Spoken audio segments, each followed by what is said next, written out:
Team trade, Jaden Ivey, Mike Conley Jr. to the Bulls, Kevin Huerter and Dario Saric to the Pistons. Detroit got a sharpshooter in Huerter and a 2026 first-round protected swap from the Timberwolves. Chicago gets both young and veteran guards. Celtics added needed front court help, acquired center Nikola Vucevic and a second-rounder from the Bulls for Anthony Simons and a second-round draft pick. Hey, it's Evan Cohen coming up Wednesday. From Drake May's shoulder to Sam Darnold's oblique, I'll tell you which injury I'm more concerned about. It's Unsportsmanlike, 6 a.m. Eastern, right here on ESPN Radio, ESPN2, and ESPNU.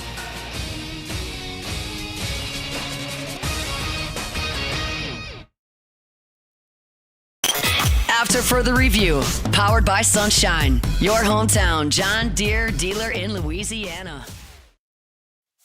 Matt Moscona. I'm very important. After further review. Say it one more time. After further review with Matt Moscona. And here we go. Live from the Raising Cane studio. That's right.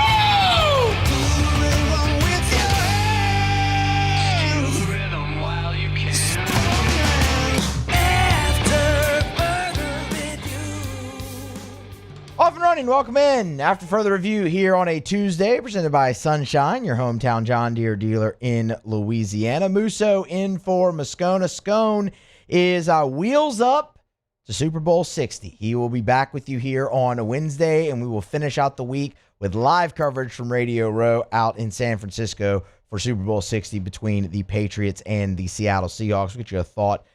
Continue just kind of coverage, early week thoughts on that later on in the show. We got a full show here to get to today. Shea Dixon, obviously, in his normal spot in the next segment, 3:15. The traditional signing day is tomorrow, February the 4th on Wednesday. LSU will have a few signatures coming in. We'll talk to Shea about that, as well as a new commit for LSU here today for the class of 2026 and a big fish in 2027. We'll talk some LSU baseball. Patrick Coogan, former Tiger, national champion and All-American, obviously, pitcher, was on a team that completed back-to-back national championships, which is something that this LSU team is going for. Also, just some thoughts from him on the pitching staff, which is very deep and very talented as they continue to carve out roles here in the preseason before opening the season in 10 days, y'all. 10 days from LSU baseball against Milwaukee. So we got a ton to do, and we're going to go ahead and start as we do every single day. It's time to pop the top on another edition of AFR with Bud Light. Drink easy. All right, and we'll start just with the latest and brief update with LSU and the College Sports Commission, the CSC. And the update is we have resolution. Monday night, LSU, they released a statement via Deputy Athletic Director Zach Greenwell, which in part mentioned it was the CSC inquiry was due to non-reporting, which I think we had reported over at LouisianaSports.net. It was obviously not involved with the football program. We knew that. Just another sport, one NIL deal with one athlete, and it was a non-reporting issue. That has been resolved, and Zach Greenwell notes with no disciplinary action, so there's no iron fist coming down on LSU like I think many out there were hoping for. Sorry to burst your bubble. That's not going to be a thing.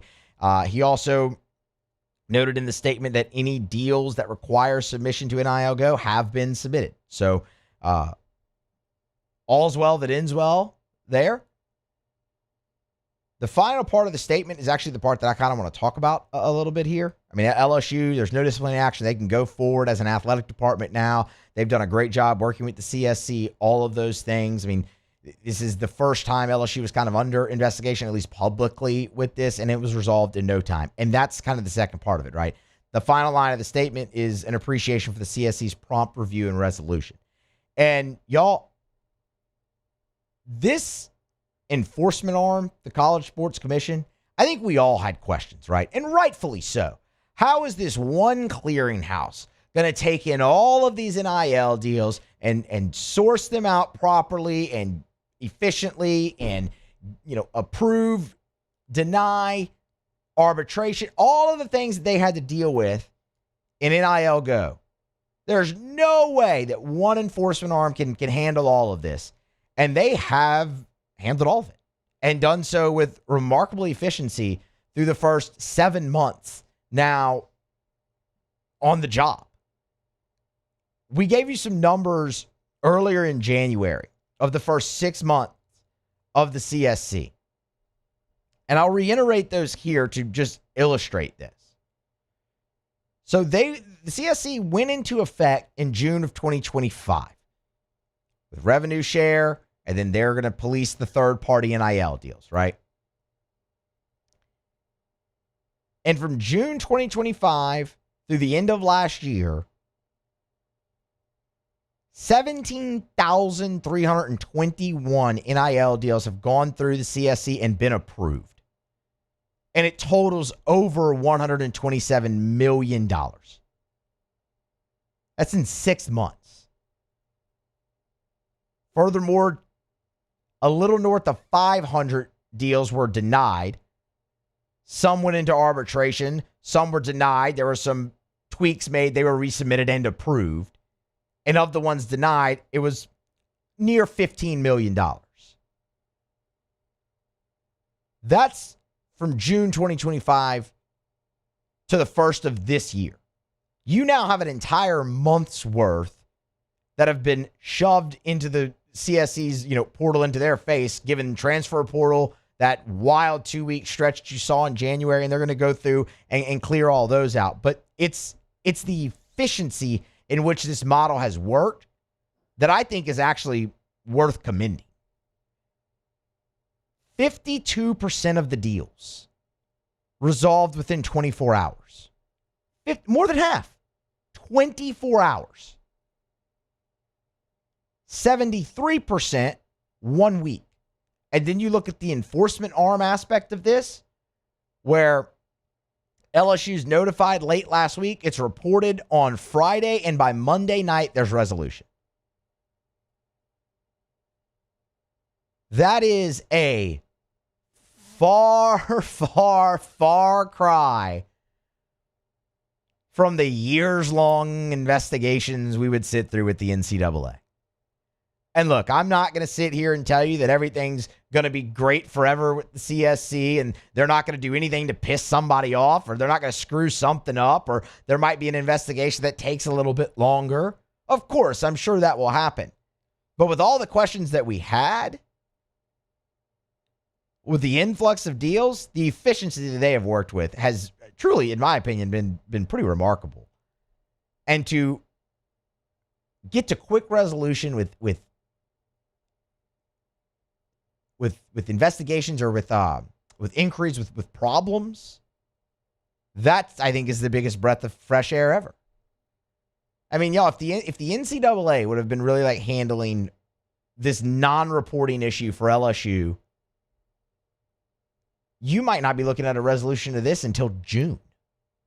Well, as slow as that in their enforcement moves. So we poke holes and prod at everything that's wrong with college sports. To me, this has been a bit of a breath of fresh air. Again, we'll see how it continues to go, but a remarkable start in their first year for the CSC. And kudos to LSU. Man, they've worked really hard to be in lockstep with them. I know Verge Osbury has talked about that in just about every sit-down interview that he's done since taking the full-time athletic director job at LSU, that they are in constant communications, that they feel like they're ahead of the game. And you saw that the contract for Sorsby leak, and that maybe made some people nervous and whatnot. But here you are, and the CSC still working through deals. But instead of this isn't working, like this is how this reads to me. This is my take on the situation with how the College Sports Commission has handled these things. Instead of this deal is not valid, it's not working, iron fist, it's more of, hey, this concerns us in this. Can we clean this up so we can get this pushed through for the athlete? That's how this appears to me from the very outside looking in. Just because when you've seen over 17,000 deals pushed through, over near $130 million, and some deals that weren't pushed through were then resubmitted and pushed through, it very much feels like a working relationship between the universities and the College Sports Commission, and that is definitely a breath of fresh air. So, all's well that ends well for LSU.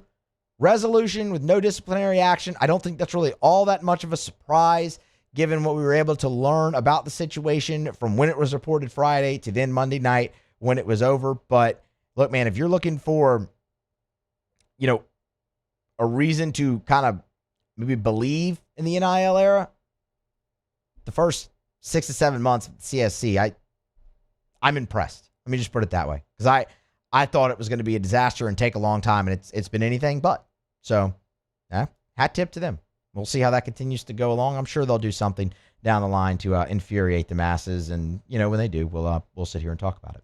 All right, it is Tuesday edition of After Further Review. Again, Musso in for Moscona. If you joined us, a little late, Scone is wheels up to the Super Bowl today, so he will be back with live coverage, Radio Row from Super Bowl 60, Pats, Seahawks, Wednesday, Thursday, Friday. I have been sent the guest schedule already, as has Paul, and let me tell you, it's heavy and some really, really good names that'll sit down with Matt here over the course of the next 3 days when he's back with live coverage from Super Bowl 60. So you don't want to miss that, really, here the final 3 days of the week. But until then, I'm here holding it down for the 3 hours today. We got Taylor, we got Paul. Shea Dixon is going to join the show next. National Signing Day, the traditional National Signing Day, is tomorrow, the first Wednesday in February. And there actually will be some news involving LSU. We'll talk about all that with Shea next here on AFR.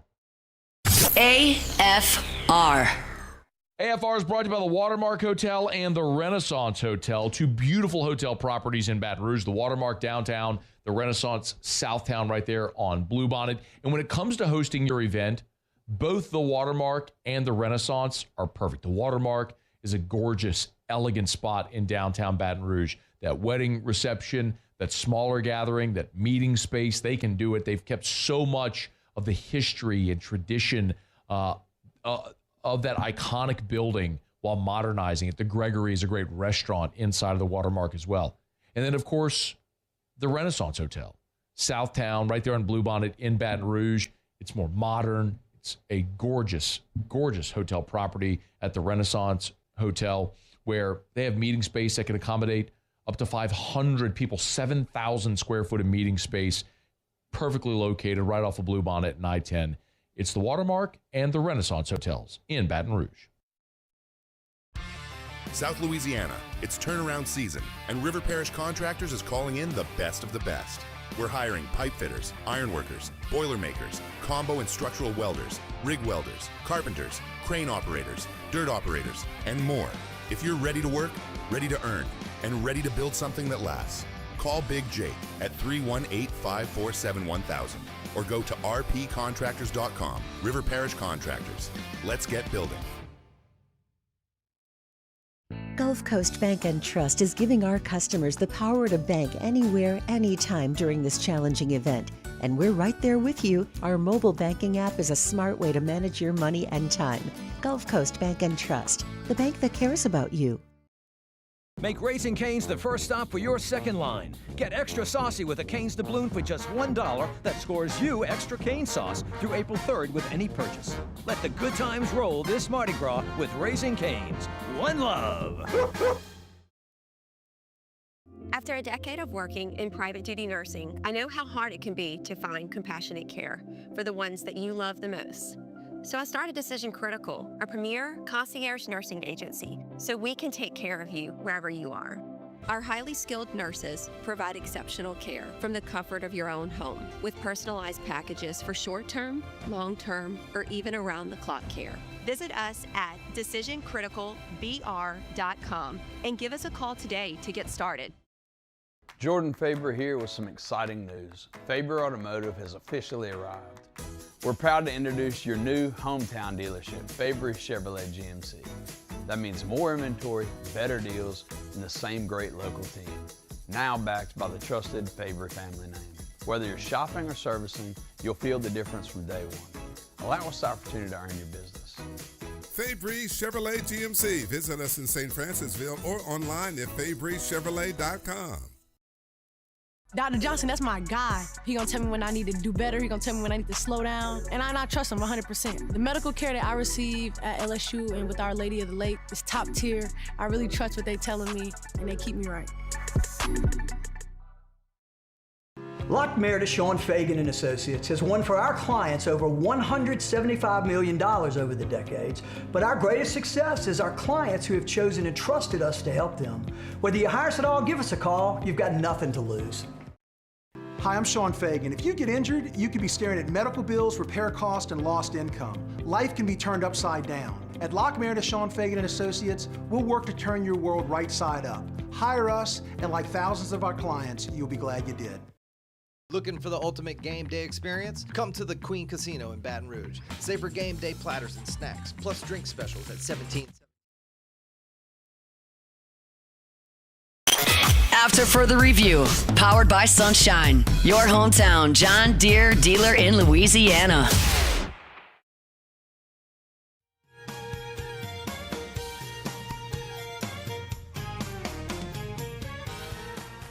All right, rolling along here after further review on a Tuesday. National Signing Day, the traditional signing period, is Wednesday, tomorrow, because, yes, that is still a thing, and people are kind of wanting to become permanent. Maybe we could talk about that here a little bit later on with Shea. But Shea Dixon on 3, the Bengal Tiger, joins us right now in his normal Tuesday spot, preview all of it, because there will be some news for LSU on Wednesday when it comes to the class of 2026, and there was news today. Shea, how are you?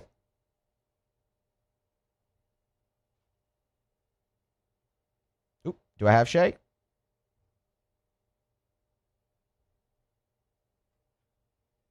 Okay. Maybe.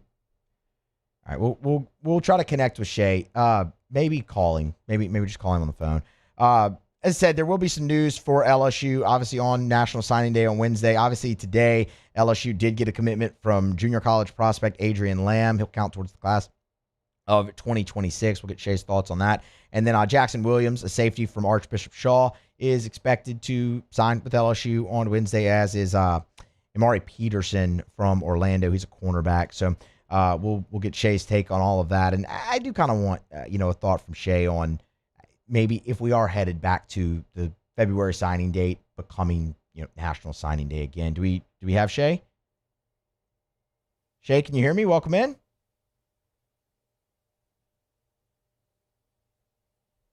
Okay, just forget the video. Call him. Just call him. I mean, it's silence is not the answer there, unfortunately. So as we connect with Shea here, as we said, a couple prospects to look at. It's been a great signing class, honestly, y'all, for LSU. ESPN, they put out a piece earlier of most impact ready freshmen to start, and Lamar Brown was number 1 on the list. Interestingly enough, they had a suggestion to move Lamar Brown to offensive line. You remember he played O-line and D-line at U High. He has said that LSU recruited him to play edge, and that's what he was going to play.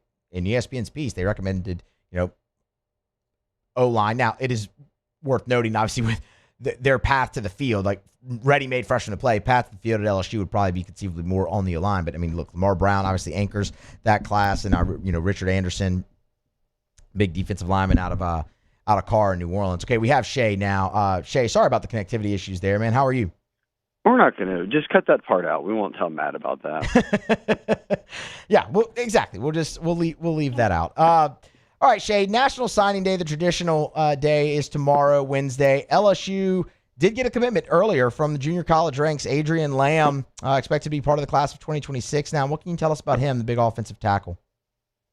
Well, thank you first for paying homage to the traditional signing day given back in the day. Hannah Griff and Gordy would take the stage down at the River Center. It'd be 7 a.m. They'd be announcing Chad Jones as a 5-star announcement, and by 9, every LSU fan was drunk. I mean, a buddy of mine told me yesterday, reminiscing on it, and he was like, I remember taking off every Wednesday, the first Wednesday of every February for like more than a decade straight. So we've got to bring it back at some point. And yes, the December early signing period is where 99% of high school prospects sign, and that was December 3rd to 5th, so very early in December. And now we've got the portal that, with this one window from January 2nd to 16th, a 14-day stretch, that dominated kind of the headlines of how you build your roster. So, yes, not getting the fanfare it once was, but tomorrow, Wednesday, February 4th, is indeed signing day. And they'll have a couple of guys. One, as you just mentioned, out of the JUCO ranks, Adrian Lamb, and he's coming out of Georgia Military Academy. And I'll tell you this: 6'6", 295. I think you might wonder, okay, where has this kid been? Right, the portal was hot and heavy for weeks. They needed a lineman. They got a bunch. Kind of where was he? He's a May graduate. So many guys in the portal, right, were trying to get transferred into a new school in January, enroll in time for spring semester, which means you could do spring football. He didn't have to worry about any of that. He knows, hey, look, I'm enrolling in May. He won't be part of spring ball, but that's just how it plays out. But Alabama, Auburn, South Carolina, all of these schools had hosted, Missouri had hosted him over the month of January as a guy they knew, hey, look, once the portal winds down and we still need O-linemen, we're going to go after him. And LSU was the final school to host him. Came in this past weekend, and it didn't take long. I think Monday he reported he got an official offer from Lane Kiffin, and he had been in town over the weekend. And then it was Monday night, I'm guessing probably hung up with Kiffin and then got his graphic ready and announced that he was going to LSU. And boy, look, we can talk more about it, but there was moments of nervousness when so many guys hit the portal, including starters. You didn't know if you were returning the two starters you even did in Braylon Moore and Weston Davis. And about a week into the portal, maybe I'm stretching it, but they might have had one O-line commit, and then they just went on a run. And right now I've got the count, if we're doing returners, FBS transfers, a couple of FCS transfers, a couple of JUCO guys, and then 2 December signees, headlined by Bryson Martinez here in Louisiana, a top 15 offensive tackle. They're up to 17 scholarship offensive linemen. And boy, did it feel like only yesterday when there was like 5 of them, and you wondered which ones were going to go into the portal from there. Yeah, and I mean, it was a running joke. Oh, LSU signed another receiver, but where are the offensive linemen? And you're right. I mean, they went on a run. It came together really quick, that class. Before we move on, I thought, Shea, actually, now, I mean, it would appear they're done at 17. You have Seton, obviously, at the top. You just add Adrian Lamb. You mentioned Bryson Martinez. Just kind of an overall thought on the offensive line haul that LSU was able to put together in relatively short order with Lane Kiffin? Yeah, I think one thing that stands out is it spans a little bit of everything, right? Like you got multiple starters back in your 5 returning guys, Weston Davis and Braylon Moore, your center. They went after FBS and FCS guys. We saw that at quarterback too. In fact, it's an FCS guy, Jaquan Sprinkle, coming out of North Carolina Central, who this past season played more snaps than anybody that's going to be on LSU's roster on the offensive line. He had 710. I guess for some perspective there, Weston Davis played 699, so just short of 700. And he was out there, obviously, most of the year. Braylon Moore played 623, so going north of 700 snaps gives you a lot of experience, nearly 1,400 career snaps. And he's an FCS guy. Jaquan Sprinkle not even being talked about a ton. But you start with Jordan Seton. He was the number 1 ranked player on the On3 industry transfer portal rankings at offensive line. He was a top 5 overall player regardless of position. Sam Levitt, being the quarterback, was number 1, signed with LSU. Number 3 was Princewell Umanmielen, coming out of Ole Miss, an edge rusher. He signs with LSU. And then Seton was 4th. He signs with LSU. So not only do you get 3 elite players in the top 5, but it's at quarterback, edge, left tackle, like 3 of the most important positions out there. But to wrap up kind of a thought on this O-line, you go beyond those guys. Look, one guy not a lot of people are talking about is Alio Ba, who played at Maryland. He had 681 snaps this past year. I don't think he'd given up a sack or 2, maybe 1 in like the past 2 seasons. Like that's a plug-and-play starter. Sean Tompkins out of Baylor nearly hit 500 snaps. You got a guy coming true freshman out of Nichols, Jamar Jones, 288 snaps. And then you get those JUCO guys, Adrian Lamb being the commitment out of Georgia Military Academy on Monday, but also Jacoby Jones coming out of Copiah Lincoln. Colin's one of the best JUCOs out there. Lamb had double-digit starts this year. Jones has played in nearly 20 games as a starter the past 2 seasons at Copiah Lincoln, and he was a state title winner back at Maney High coming out of high school. So toss in Bryson Martinez, a coveted top 15 offensive tackle, 4-star, and then Ryan Moret, who they flipped, I think really on signing day, had been committed to Ole Miss. They ended up getting him into LSU's class. And you've got beyond, I'd say, Braylon Moore as your starting center.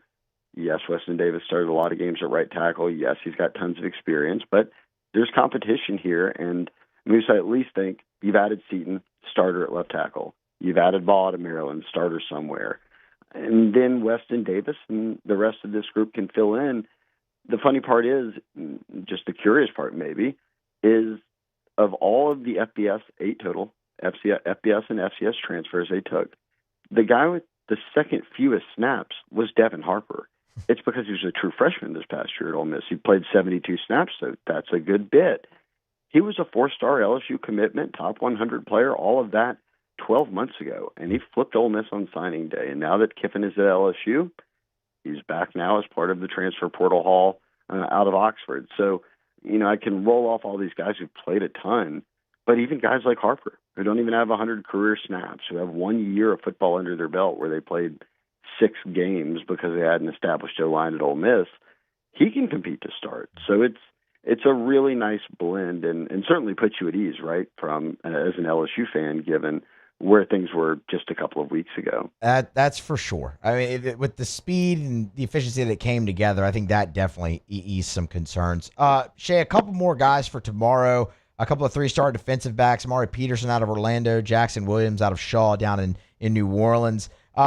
Everything expected to go according to plan there? No potential surprises for LSU? Yeah, not that I've seen. Now, Amari Peterson coming out of Florida, as you mentioned, Orlando, plays over at Evans, was a guy that Corey Raymond offered late after he chose not to sign in December. Wise move by him. He picked up some big offers, but when LSU came in, he jumped on it. But he also had to move quickly. He's an early enrollee. So he banked on himself, and he won. So LSU announced his signing. So I don't know how that kind of plays out relative to tomorrow. But there is one in Louisiana, and it's Jackson Williams, who, to my knowledge, I've not seen him announced as an LSU signee, and he's had kind of an interesting run. Committed to Washington State, they had a staff change. Well, then he gets, he's from New Orleans, plays at Shaw, so gets the Tulane offer, jumps right on it, committed. They have a staff change. So he was in a spot where it was, do I follow them to Florida, or do I not sign in December and just see how things shake out with the Florida staff, them getting acclimated there, how many portal guys they take, like all of those things.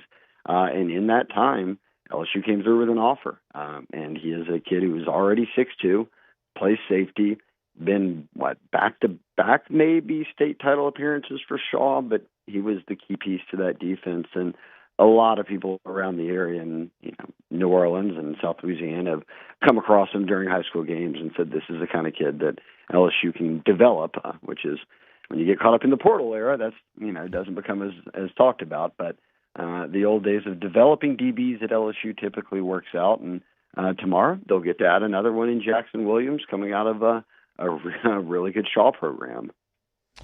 Shea, let's turn our attention to 2027 if we could. Obviously, Steve Wiltfong. We got a Fong bomb yesterday that Steve had put in an expert prediction for LSU to land 5-star number 1 cornerback in the class of 2027, Joshua Dobson out of North Carolina.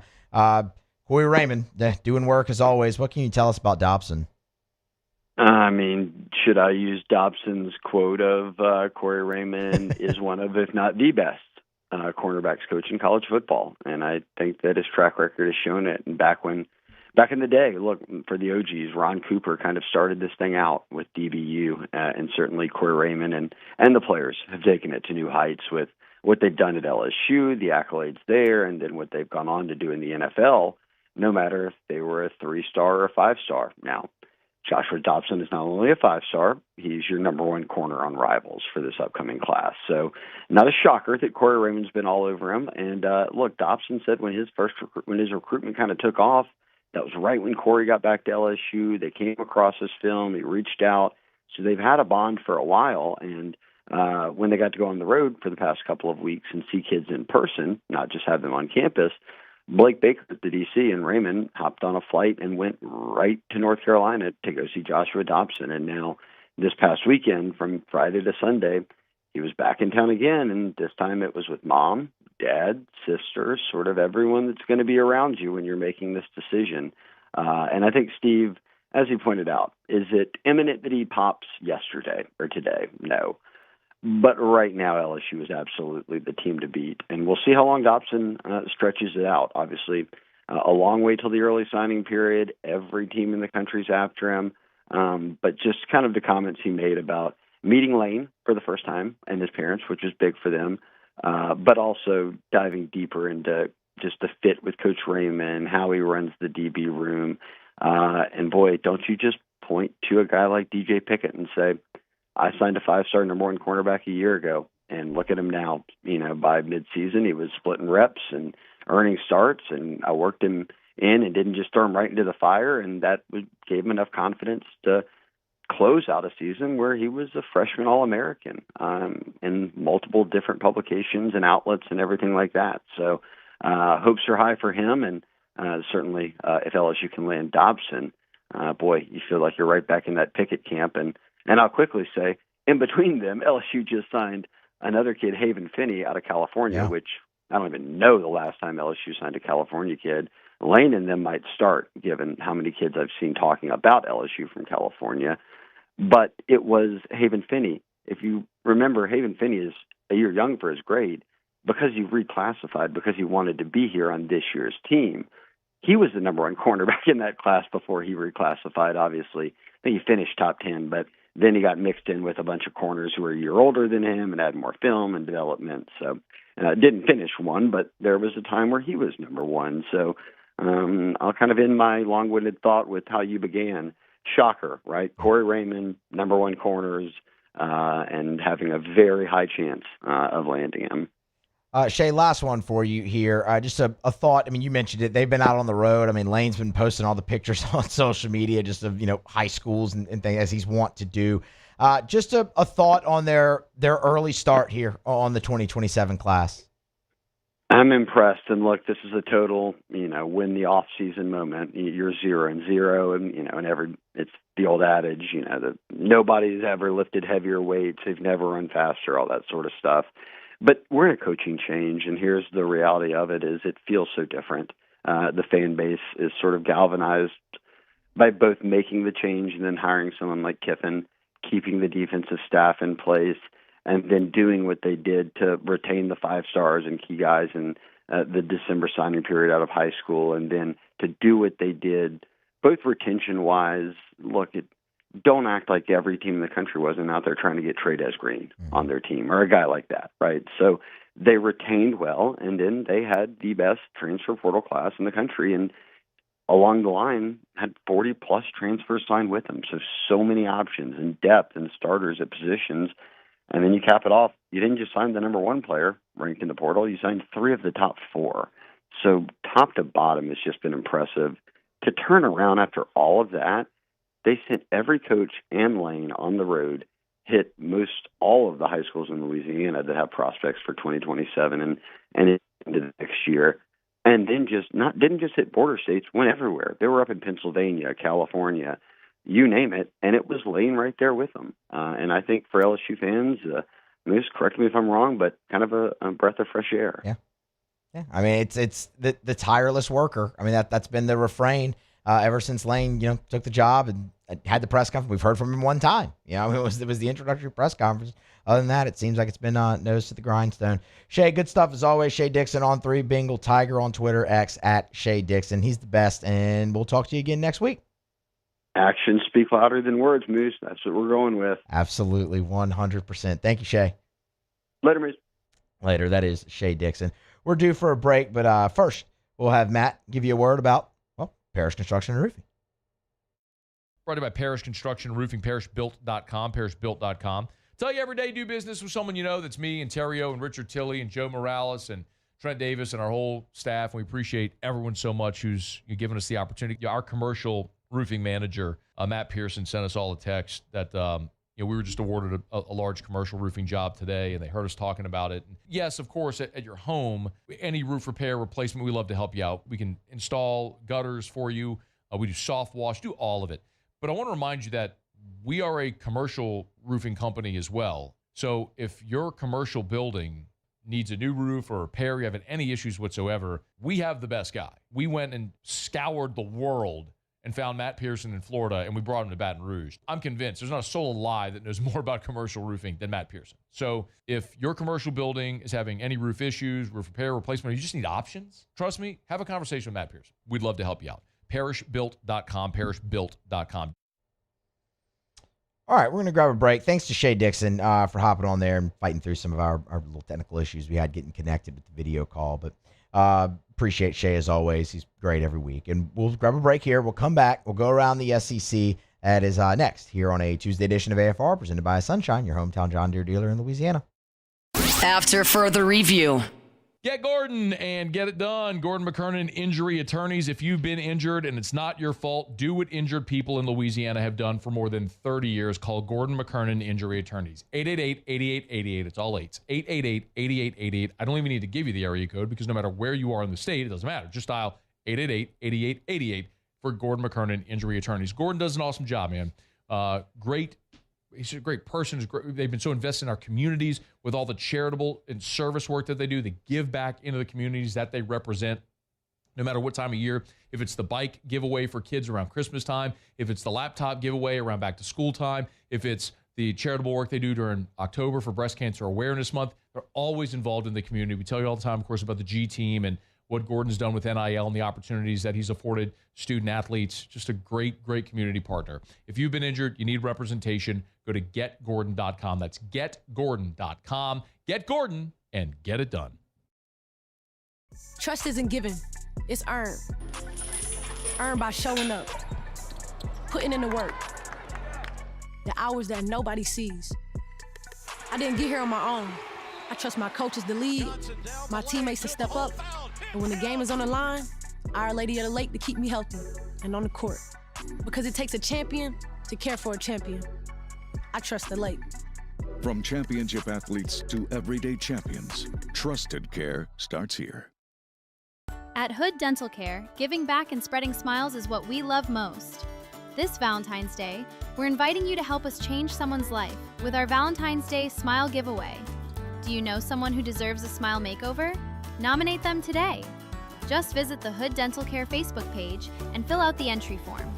Submissions are open now through February 13th. One special winner will be chosen and announced on Valentine's Day. It's the Hood Dental Care Valentine's Day Smile Giveaway. Good luck! At Bayou Automotive, we believe in a sales process that puts you first. We want you to experience an easy purchase with clear pricing and great service. Let Bayou Ford and Bayou Chrysler Dodge Jeep Ram be your trusted partners in finding your perfect vehicle. The crew at Bayou Automotive is going to do right by you. I'm Lawyer Locke Meredith. We are honored and humbled to receive from our clients in Google, based on 5-star client reviews, the designation of our law firm is highly recommended. Whether you hire us at all, please give us a call, 272-5555. You have nothing to lose. Hi, I'm Mitchell Meredith. Injuries happen when you least expect them to, making your life more complicated. At Locke Meredith, Sean Fagan & Associates, we know this, and we strive to help each of our clients during these times. Whether you hire us at all, give us a call at 272-5555. Looking for cleaner energy? Propane is energy for everyone. And when you're cooking with clean, affordable propane, you're cooking with gas. In the wintertime, nothing heats a home like Louisiana propane. And when you need hot water, propane's got you covered. Oh, and you won't regret that propane generator when the power goes out. I'm Miss Louisiana, Gabrielle McLeod, and to find more information and to find a propane dealer near you, visit louisianapropane.com.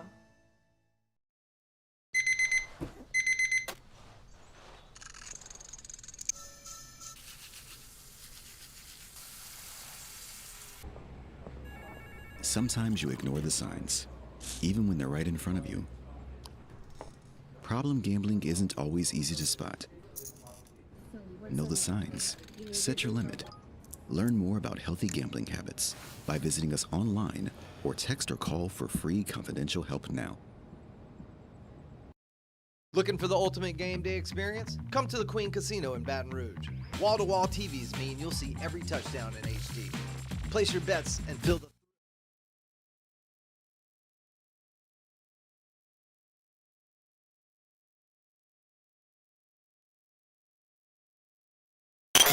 After further review, powered by Sunshine, your hometown John Deere dealer in Louisiana.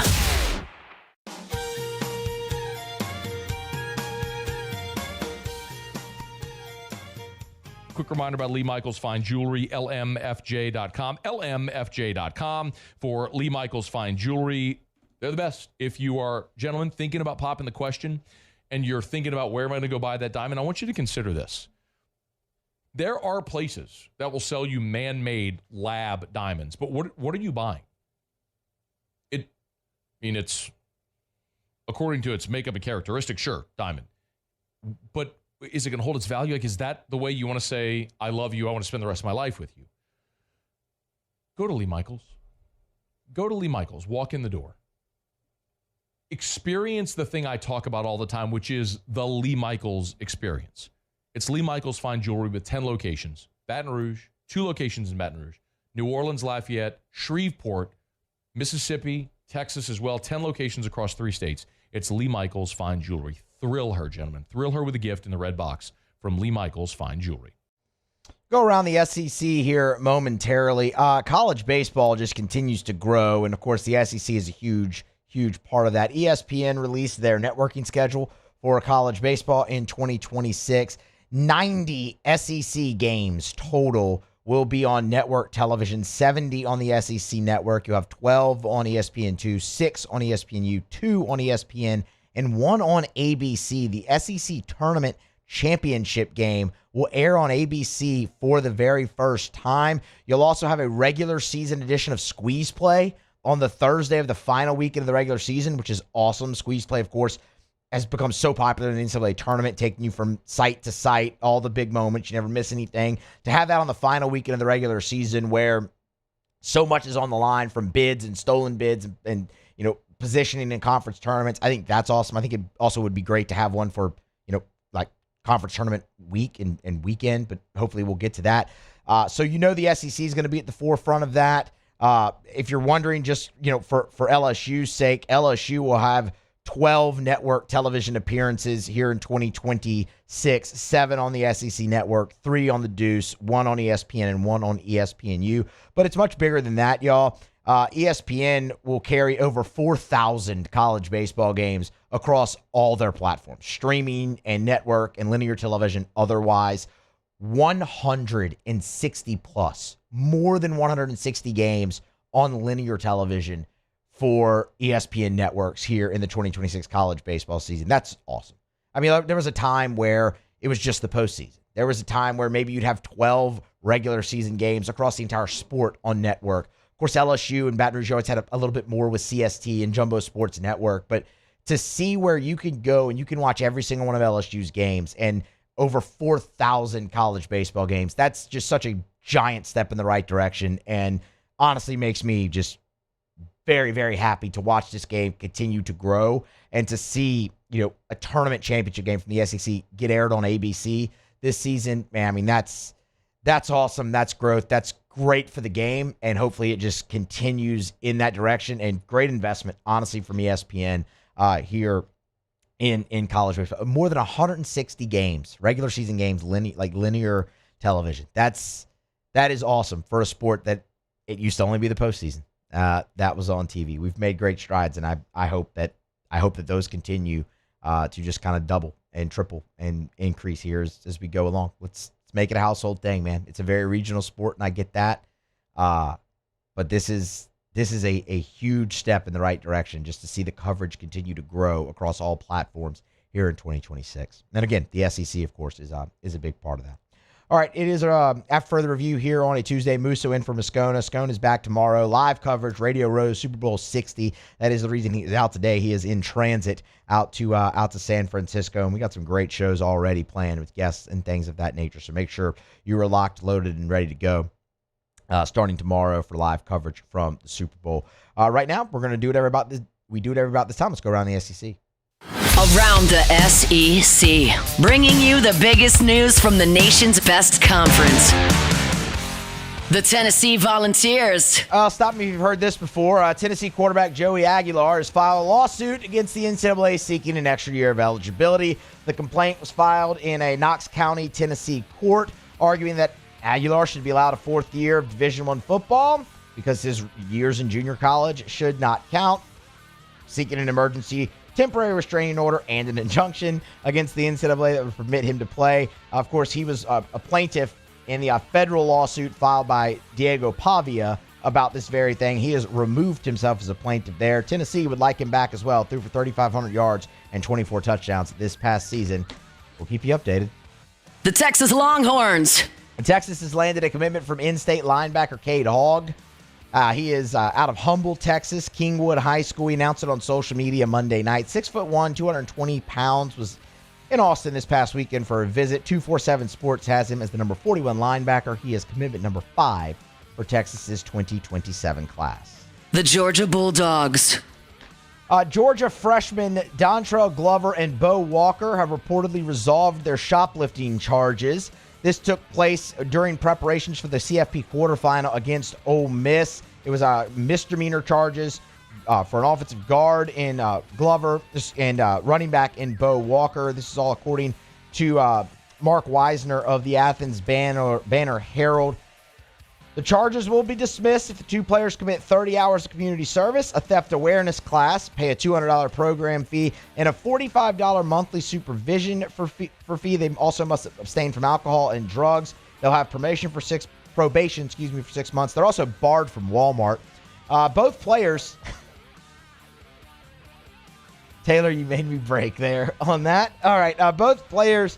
did play in the CFP quarterfinal, I should say, against Ole Miss. Glover got the start. There you have it. That's around the SEC. No more Walmart for a couple Georgia football players. It's after further review. We'll just clumsily transition from that. We're going to grab a break, come back on the other side, come back, tell you why the Pro Football Hall of Fame continues to stink. That's next to close out hour 1 of AFR. After further review. Love telling you about our friends over at Duplessis Builders because they're going to build you a beautiful pool, build you a beautiful outdoor kitchen. They'll give you a 10-year workmanship warranty on their pool builds when the industry standard is 1. Let me say that slowly so you understand. Most pool builders, when they build your pool, they give you a 1-year warranty on their work. 1 year. Duplessis gives you a 10-year workmanship warranty. Because Derek is an engineer by trade. They take the time to do it right as they go through the process of the pool build. So they're building you something that is going to last, something beautiful that's going to last. You want to know why Duplessis Builders was named a top 50 pool builder in America by Pool & Spa Magazine? Meet with them one time, you'll get it. DuplessisBuilders.net. That beautiful pool, that outdoor kitchen, they can do it all for you. DuplessisBuilders.net. At Bayou Automotive, we believe in a sales process that puts you first. We want you to experience an easy purchase with clear pricing and great service. Let Bayou Ford and Bayou Chrysler Dodge Jeep Ram be your trusted partners in finding your perfect vehicle. The crew at Bayou Automotive is going to do right by you. I'm Gabrielle McLeod on behalf of the Louisiana Propane Dealers. I have spent hundreds of hours preparing for scholarship competitions. That preparation paid off when I won the Fitness and Talent Awards along with the title of Miss Louisiana. The Louisiana Propane Dealers are also pretty talented and want you to be prepared for when the power goes out. Visit LouisianaPropane.com to find out about propane generators and other safety tips. Louisiana Propane, it truly is the fuel for our future. Dr. Johnson, that's my guy. He gonna tell me when I need to do better. He gonna tell me when I need to slow down. And I trust him 100%. The medical care that I receive at LSU and with Our Lady of the Lake is top tier. I really trust what they telling me, and they keep me right. I'm lawyer Collins Locke Meredith. Among the most important factors to consider when you're hiring an injury attorney is trust. You trust your attorney will put your interest first, treat you with respect, fairness, and honesty. You trust them to be there for you when you need them. At Locke Meredith, Sean Fagan & Associates, thousands of clients have trusted us to represent them, and for good reasons. Please visit us at LockeMeredith.com to learn more, and whether you hire us at all, give us a call at 272-5555. You have nothing to lose.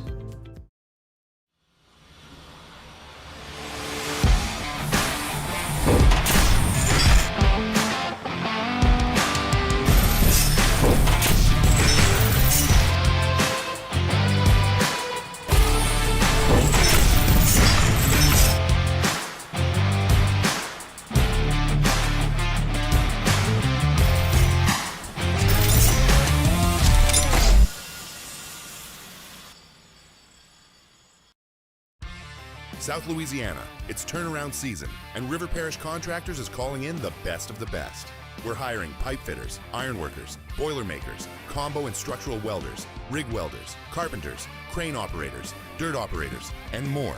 If you're ready to work, ready to earn, and ready to build something that lasts, call Big Jake at 318-547-1000 or go to rpcontractors.com. River Parish Contractors. Let's get building.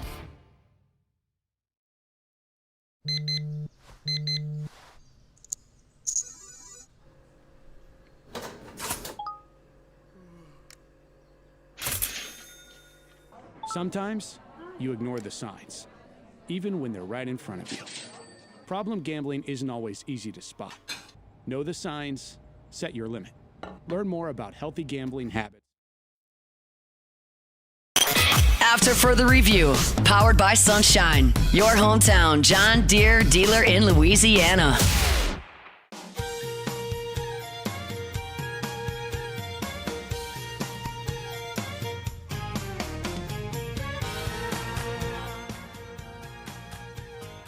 Our Lady of the Lake, championship health partner of LSU Athletics. Our Lady of the Lake and LSU, as we say, together we roar. Part of the Franciscan Missionaries of Our Lady Health System. And, you know, I love telling you about Our Lady of the Lake because whenever we talk about health care, Our Lady of the Lake understands the two things primarily that people want are access and convenience. And they knock that out of the park. Whether it be at the Regional Medical Center, if it's the Lake After Hours, if it's any of the specialty services that you may need, heart, stroke, cancer, pediatrics, you want the best. You want Our Lady of the Lake. You can learn more about the Championship Health Partnership, OLOLRMC.com/LSU, OLOLRMC.com/LSU. Our Lady of the Lake and LSU, together we roar. All right, so we have another leaked result from the Pro Football Hall of Fame for the class of 2026, and it again deals with the New England Patriots. Robert Kraft will not be inducted on the ballot here in 2026, the owner of the New England Patriots. Look, we might actually come back to this later in the show so I can have a little bit more time than just here at the end of the hour. This is insane to me as well. And it's not that Robert Kraft's not getting in on a first ballot or whatnot. It's that Robert Kraft's not in the Hall of Fame already. And the thing is, what I think is becoming more and more clear is these new voting rules that they have put in, like these new guidelines, these new how they are terrible. I understand wanting to make the Hall more exclusive and wanting to, not have these giant classes every year. Like you're going to have a 3-person class now. It feels more exclusive. I get that. But these rules are keeping people out that should be in. Because I don't really necessarily think Robert Kraft's being blackballed for Spygate or Deflategate or anything like it's rumored that Bill Belichick was, which it's asinine that Bill Belichick isn't a first ballot Hall of Famer. It's equally as asinine that Robert Kraft has been nominated was first nominated for the Hall of Fame in 2013 and still isn't in. You realize Robert Kraft purchased the Patriots in 1994. Under his watch, they have won 6 Super Bowls and been to 11, counting this year. That's the most Super Bowls by an owner in NFL history. And you know, Musso, he had Bill Belichick. No. He's gone to a Super Bowl now with 3 coaches and 3 different quarterbacks. That is the epitome of consistency. That is consistency personified. Jerry Jones is in there, and he deserves to be in there. Jerry Jones been a long time owner of the Cowboys. 3 Super Bowls, absolutely. Dan Rooney, 100%. But my goodness, Robert Kraft's been nominated for this thing first time since 2013.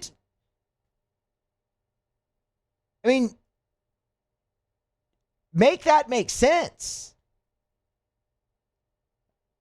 And yeah, you do have to wonder, what does this mean for Tom Brady now?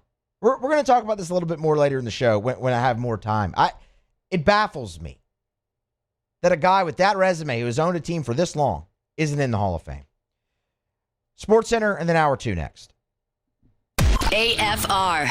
Always a pleasure to tell you about our friends at the Williamson Eye Center. Check them out online at williamsoneye.com. They've got locations all over the greater Baton Rouge area. On the Baton Rouge General Campus, you turn off a Bluebonnet onto Picardy, you make that right. And then right there at the stop sign, the building on the right, the first 2 floors, that's the Williamson Eye Center. State-of-the-art dry eye center, and it's full service. Of course, they have their state-of-the-art surgery center there where you can have your LASIK or whatever surgical procedure you're having. But they have your standard annual eye exam as well at the Williamson Eye Center. Learn more at williamsoneye.com. The thing I tell you every day is take the advice that I was given and change your life. To give yourself the gift of sight is absolutely incredible. If you're someone like me who spent your life with contacts or glasses, there is a way to be done with it forever. williamsoneye.com. Go see Dr. Blake Williamson for that free consultation. 924-2020.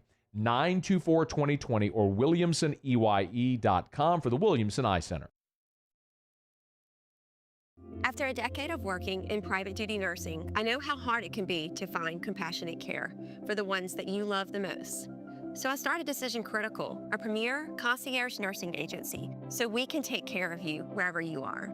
Our highly skilled nurses provide exceptional care from the comfort of your own home with personalized packages for short-term, long-term, or even around-the-clock care. Visit us at decisioncriticalbr.com and give us a call today to get started. Jordan Faber here with some exciting news. Faber Automotive has officially arrived. We're proud to introduce your new hometown dealership, Faber Chevrolet GMC. That means more inventory, better deals, and the same great local team. Now backed by the trusted Faber family name. Whether you're shopping or servicing, you'll feel the difference from day one. Allow us the opportunity to earn your business. Fabry Chevrolet GMC. Visit us in St. Francisville or online at FabryChevrolet.com. When it comes to choosing energy for your family and your home, make the smart choice with natural gas. You can count on efficient and affordable natural gas to keep you comfortable and reduce your environmental impact to help protect our planet. Together, we're fueling our energy future. Atmos Energy. These are the luckiest ice cubes in the world. They could have been a thankless bed for an all-you-can-eat salad bar, but instead, they've been called upon to cradle and cool a crisp, refreshing Dos Equis. Looks like the lucky just got luckier. Dos Equis.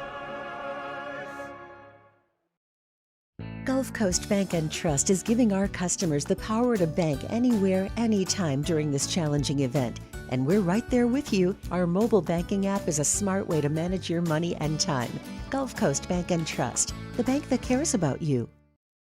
Make Raising Cane's the first stop for your second line. Get extra saucy with a Cane's doubloon for just $1 that scores you extra cane sauce through April 3rd with any purchase. Let the good times roll this Mardi Gras with Raising Cane's. One love. Hi, I'm Mitchell Meredith. At Locke Meredith, Sean Fagan and Associates, we know each case and client are unique and that no two cases are the same. But one thing remains constant, and that is our passion to help our clients. After an accident, we know your life has changed, which is why we passionately fight to make you and your family whole. Remember, whether you hire us at all, give us a call at 272-5555. We're here to serve you. Flight by Yingling is raising the bar by crafting the next generation of light beer. With only 2.6 carbs and 95 calories, this is premium refreshment 6 generations in the making. Flight by Yingling. Raise the bar.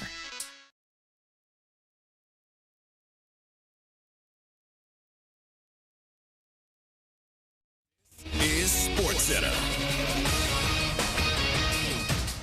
I'm Christine Lisi. In the first blockbuster of NBA trade deadline week, the Grizzlies trading star forward and former NBA Defensive Player of the Year Jaren Jackson Jr. to the Jazz in a multi-player deal going to Memphis, a package that includes 3 future first-round picks, reports ESPN's Shams Charania. Celtics filling a need at center. They acquired Nikola Vucevic from the Bulls for Anthony Simons and a second-round pick. Clippers and guard James Harden engaged in discussions about a potential trade. Among the teams expressing serious interest, the Cavaliers, and Harden could be the difference maker for a long Cleveland postseason run, believes ESPN NBA analyst Kendrick Perkins. The Cavs have been one of the biggest disappointment this season, if not the biggest disappointment. So you add a James Harden who's going to come in and not only could get you 20 plus, but going to make guys around them better, especially guys like Evan Mobley and Jared Allen. You damn right he elevates the Cavs. Big perk. College Football Playoff Committee moving games off New Year's Eve to December 30th and January 1st this upcoming season in order to avoid playing at the same time as an NFL Thursday night game. Hey, it's Evan Cohen coming up Wednesday from Drake May's shoulder to Sam Darnold's oblique. I'll tell you which injury I'm more concerned about. It's Unsportsmanlike, 6 a.m. Eastern, right here on ESPN Radio, ESPN2, and ESPNU.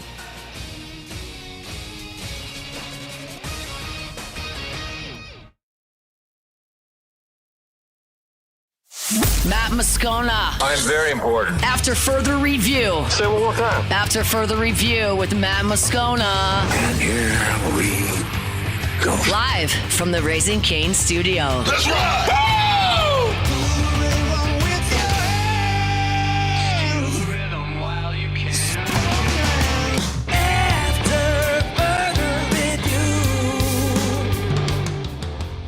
Off and running, hour number 2 after further review here on a Tuesday, presented by Sunshine, your hometown John Deere dealer in Louisiana. Musso in for Moscona. Scone in transit to Super Bowl 60, where he'll be broadcasting live from Radio Row for the remainder of the week. He is back tomorrow with some great coverage, counting you down to the big game, Super Bowl 60, Patriots and Seahawks, a game we saw back in 2014. And I mean, look, he's got some great stuff already lined up. Said earlier in the show, got the guest list already emailed to me, so Paul and I can make some preparations for that. And it's a who's who, man. So you're gonna want to be here for the Super Bowl Radio Row coverage on AFR. 1 hour in the books. Thanks to Shea Dixon hopping aboard, previewing the traditional signing day, which is tomorrow, Wednesday, February the 4th. If you missed that, you can catch it on demand. AFR on demand, of course, presented by Brett Golf. Patrick Coogan, former LSU pitcher, All-American, 2-time national champion. He's going to join us in the next segment. Talk about some of this LSU baseball team, talk about some of this pitching staff, guys going into different roles, what it takes to maybe go from the bullpen to the starting rotation for certain guys. Obviously, Cougar was on a team that did go back-to-back. What it takes, mindset, and all of those things as LSU and Jay Johnson get their second crack at doing so here in year number 5 of him at the program. So looking forward to the chat with Patrick Coogan here in about, call it 14 or so minutes. But we do have some news regarding the New Orleans Saints, and it is good news for Kellen Moore and his staff. Of course, Scott Tolzien, quarterback's coach, was interviewed for the Pittsburgh Steelers, a vacant offensive coordinator position under now first-year head coach Mike McCarthy. Know he was in Pittsburgh on Monday for another interview. Talked about that on the show yesterday, a report. And then here on Tuesday morning, Jordan Schultz was the first to report the news that Scott Tolzien will remain with New Orleans as the quarterback's coach for a second year under Kellen Moore after interviewing with Steelers for the OC job. Look, Schultz also went on to note that Tolzien was considered the favorite, like the leading favorite to land that job in Pittsburgh under Mike McCarthy, who, by the way, went unnecessarily hard after the Saints staff. I mean, he hired Jari Evans, went after Scott Tolzien, also went after Chase Haslett, who also will remain in New Orleans. A little bit more on that momentarily. But just, Mike, chill out, bro. Calm down, man. It was a 6-win team last year. Don't come sniffing around so much. But Tolzien, leading candidate to land that job. Spurns Pittsburgh will be back. This is massive for a couple of reasons. Number one, just what it does for the quarterback room. I mean, you saw Spencer Rattler, Tyler Shuck, both of them start games. Both of them play really well. And obviously you saw the trajectory just increase with Tyler Shuck. And Scott Tolzien is credited for a lot of that, along with Kellen Moore. But Scott Tolzien worked hands-on, day by day. He's been on the morning show with Jake and Flynn and has talked about the work that he was able to do with both guys, including Tyler Shuck. But you look at the way this staff brought Shuck along, where, they eased him in, preseason, training camp, all of those things. And by midseason, he's ready to go in there and start, and he just kind of took off. Scott Tolzien's a big part of that. You keep the same voice in that room where you have young guys. Like, remember, the Saints don't have a veteran quarterback in the room. It is Shuck, Rattler. Jake Haener just signed with the Kansas City Chiefs. You wish him the very best. Keeping the same voice, a guy who started in the league, a guy who played in the league in Scott Tolzien, and who obviously Rattler and Shuck are very comfortable with. That's massive for continuity purposes and just their development, but specifically the development of Tyler Shuck. I don't really think that can be overstated, can it? How well Shuck took off under Tolzien and Moore. So to keep those two together, that's huge because now, remember, the sample size is small for Tyler Shuck still. Everyone's hyped up. Everyone's excited for what he can do, and the expectation is going to be high for him in his first full season starting in 2026. But it's also just that. It's his first full season starting in 2026. So if you would have had to change the voice in the room there, that's just not necessarily something that I would have been in favor for, or many of you would have been in favor for. And commend Scott Tolzien, man. There's going to be opportunity for him to get an offensive coordinator job. Look, we don't really know much about him outside of the quarterback coach. He's never been an offensive coordinator in the league, but I'll tell you what, he was the offensive coordinator for the American team in the Senior Bowl this past weekend, and to watch him, how he scripted that first drive, and they went straight down the field with Nuss leading the charge. You had the wrinkle at the end with Nuss pulling the ball going in. He had a great tempo and a great rhythm to that offense. It's easy to see just in that small of a sample size why teams are probably high on him there and why more opportunities will come for him at the offensive coordinator position. But to be able to retain him for a second year, keeping continuity in the quarterback room first and foremost in the development of Tyler Shuck, that's absolutely massive. The other thing we mentioned was Chase Haslett, tight ends coach as well, was interviewed for a position on the Pittsburgh Steelers staff. He will remain. And this is the much broader picture of why it's huge to get Tolzien Haslett back. It shows investment and buy-in in what Kellen Moore is building. Those guys, they want to be a part of this. You have an opportunity, and in Tolzien's case, to take a promotion and go work for a Super Bowl winning head coach in Mike McCarthy. And a guy, while, it ended pretty poorly, I guess, in Dallas, he won a lot of games with the Dallas Cowboys.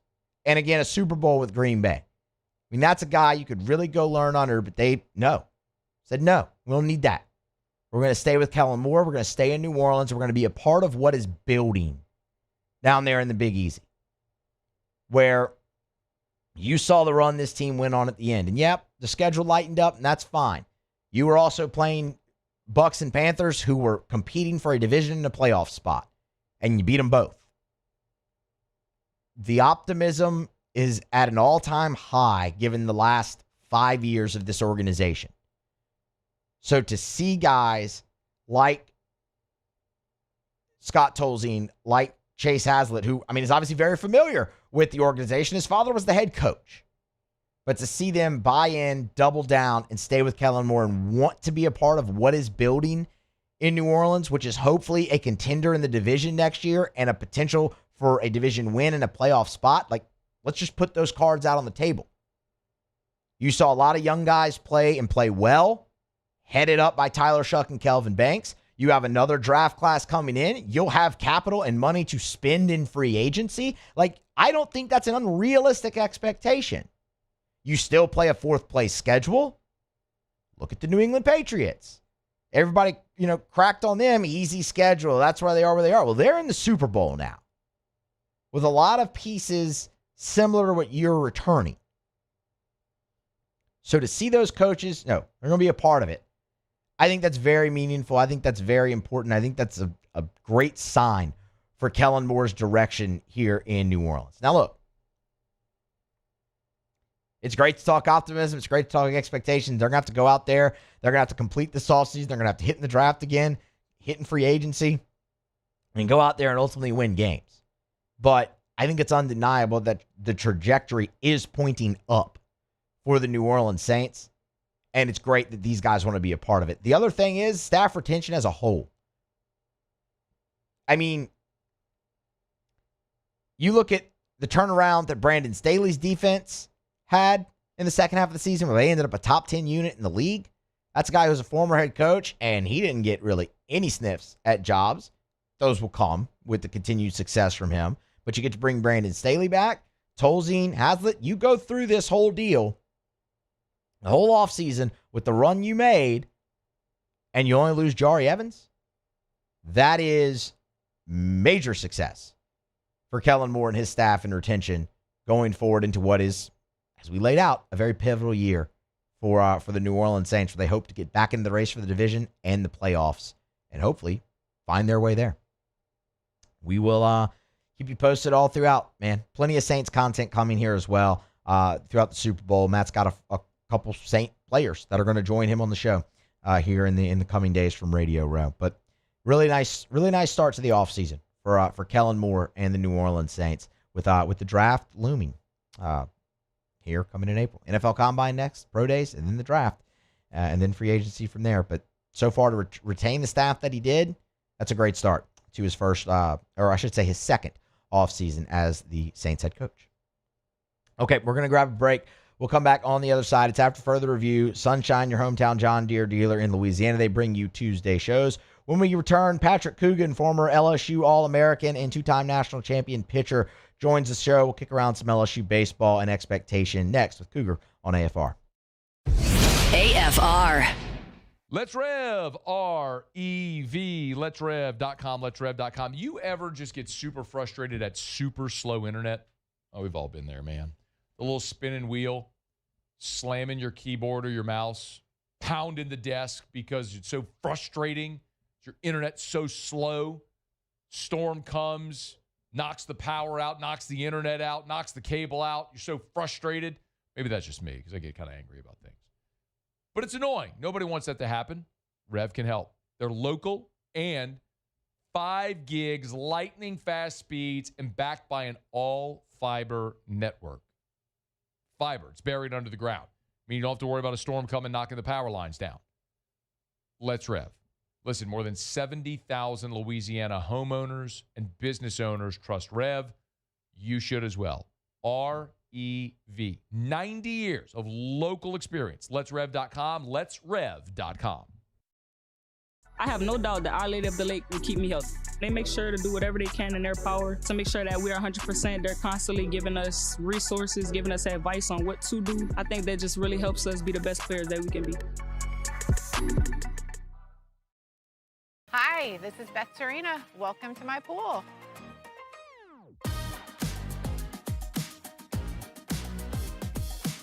The first time I saw this beautiful pool, it exceeded every expectation that I had. They were able to get everything we wanted in this pool. It is a beautiful pool. We live out here, we eat out here, we watch TV out here. This is like our living room outside. We love this pool and everything about it. When we decided to build our pool, we called a great friend who is one of the best pool builders in the country in North Louisiana, and we said, who would you choose to build a pool in Baton Rouge? And without a hesitation, he told us Russell Pools. He said their history, tradition of great builds, great pools was unmatched. So of course, who did we call? Russell Pools. The advice I would give to anyone looking to build a pool is first call Russell Pools. They'll do an incredible job. It'll be incredibly organized. It'll be time efficient. And you will have your pool in no time.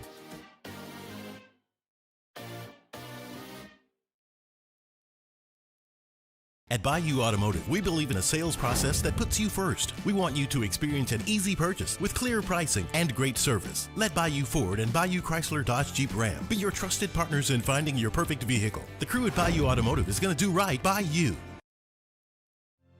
My father, J.B. Falgu, had a vision of growth for First American Bank and the communities we serve.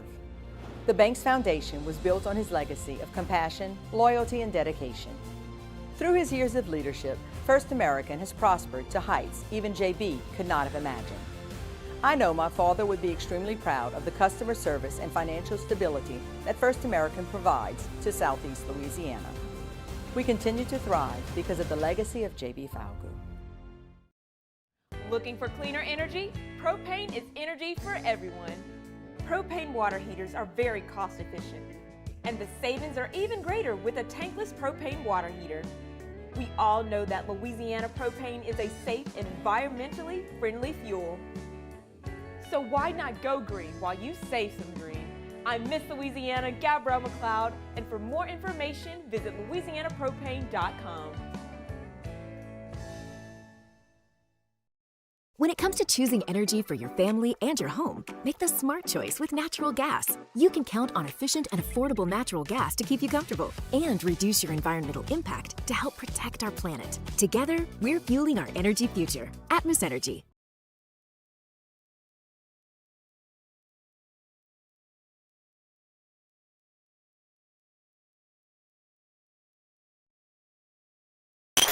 After further review, powered by Sunshine, your hometown John Deere dealer in Louisiana.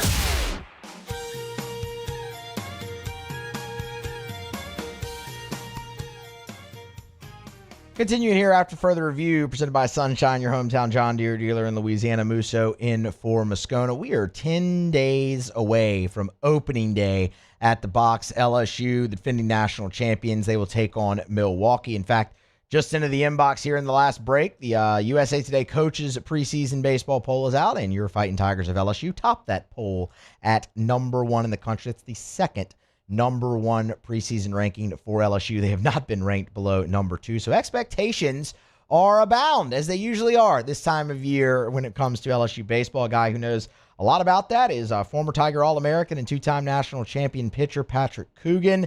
Joins the show now. Cougar, we appreciate the time, man. How are you? Lou, it's great to be here. It's the beginning of February. I'm looking at a baseball field right now, getting ready for a practice, and it's 68 degrees, my brother. It's baseball season. It is. I was out at a scrimmage on Sunday, Cougar, for LSU, and it was 45 degrees, and I said, you know what, this actually just kind of feels right. I'm cold, but, LSU baseball's out there. It's supposed to be cold this time of year. Let's start with expectations for this team. And I wanted to ask you specifically because, look, you played and were in the spot that the group of guys is this year, where they're expected to go back to Omaha and potentially win this thing for a second year in a row. Of course, y'all did that in 96, 97. Just kind of take me into the mindset of a player and what you need to do in order to have a chance to accomplish back-to-back national championships. Well, when you win one, and you feel like you've got a pretty good squad coming back the next year, you know nothing else but to expect to win it again. I mean, you get that mojo going in that previous season, and you kind of have that feeling of invincibility, right? And so that permeates through the off season and the work that you're putting in, and that expectation kind of bleeds into the guys that come into the program. They get that feeling from, the existing team, the returning players from the previous season, and then that expectation just grows in that clubhouse throughout the fall and the spring entering that season. So our 97 team was a little bit different from the standpoint of we lost pretty much the whole nucleus of that 96 team, right? Outside of Furness and Kerner returning, we had a bunch of new guys, and we weren't sure what their names were, who they were, and how they were going to respond when the lights came on. So it's a little bit different this year because they have so many guys returning, so many key guys returning, and then the depth that they've added. And I don't just mean guys that are going to fill in, but guys that are going to contribute on a regular basis. This team has the looks of something special, just at least from the paper standpoint, right? It's and of course, you just mentioned it, another preseason number 1 ranking. Yeah. So they're number 1, number 2 everywhere, and so expectations are high, and that's what you expect when you come to LSU. So, you sign up for it, and hey, let's strap it on and go play. A question everybody's been asking. I know I've been asked about it. I did a segment on this show about it last week. I've done a podcast on it, and I'll ask you, why is LSU better positioned this time around than they were in 2024 to potentially win it all again? Because this is, Jay's just had so much success in such a short time. This is the second opportunity the man's had in 5 years to win back-to-back national championships. Why might this one be different? I think part of it is, more buy-in now to the program, and not to say that they weren't bought in previously, but when you got 2 championship rings, the whole program just emits confidence, right? And not only in each other, but in the coaching staff. And they saw what that coaching staff went through last year and kind of tinkered and prodded and kind of willed that lineup to mold into that final, 12, 15 guys that they could count on. And when you got that kind of buy-in from everyone in your roster, the top to the bottom, and guys accepting roles, I think it makes it a little bit more easier to trust all the guys around you and to trust the guy who's making the lineup card to know that he's putting the team in the best position possible to win. So, I think that's it. Depth is going to be a huge thing. I mean, we'll get into it, I'm sure, when you ask me some additional questions. But the guys that they have, whatever the starting lineup is for the first night, there's a lot of confidence in that program that the guys who aren't starting that opening night could be key contributors and starters, come down the stretch, and that they will figure that lineup throughout the entire season, as Jay does. He kind of plays with the lineup, not only the batting order, but, who's playing what position and who gets the start at a position play.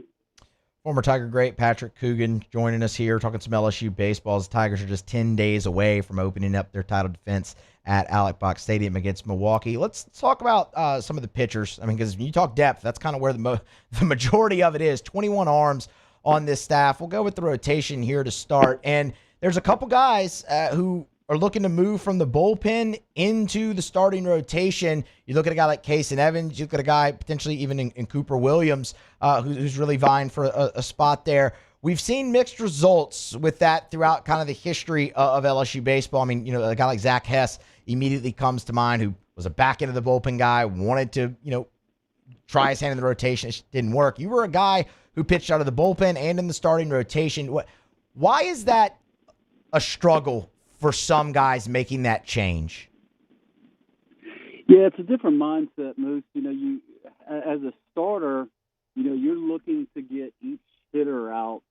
If you have a good outing, you want to get each of those guys out 3 times, right, in a game.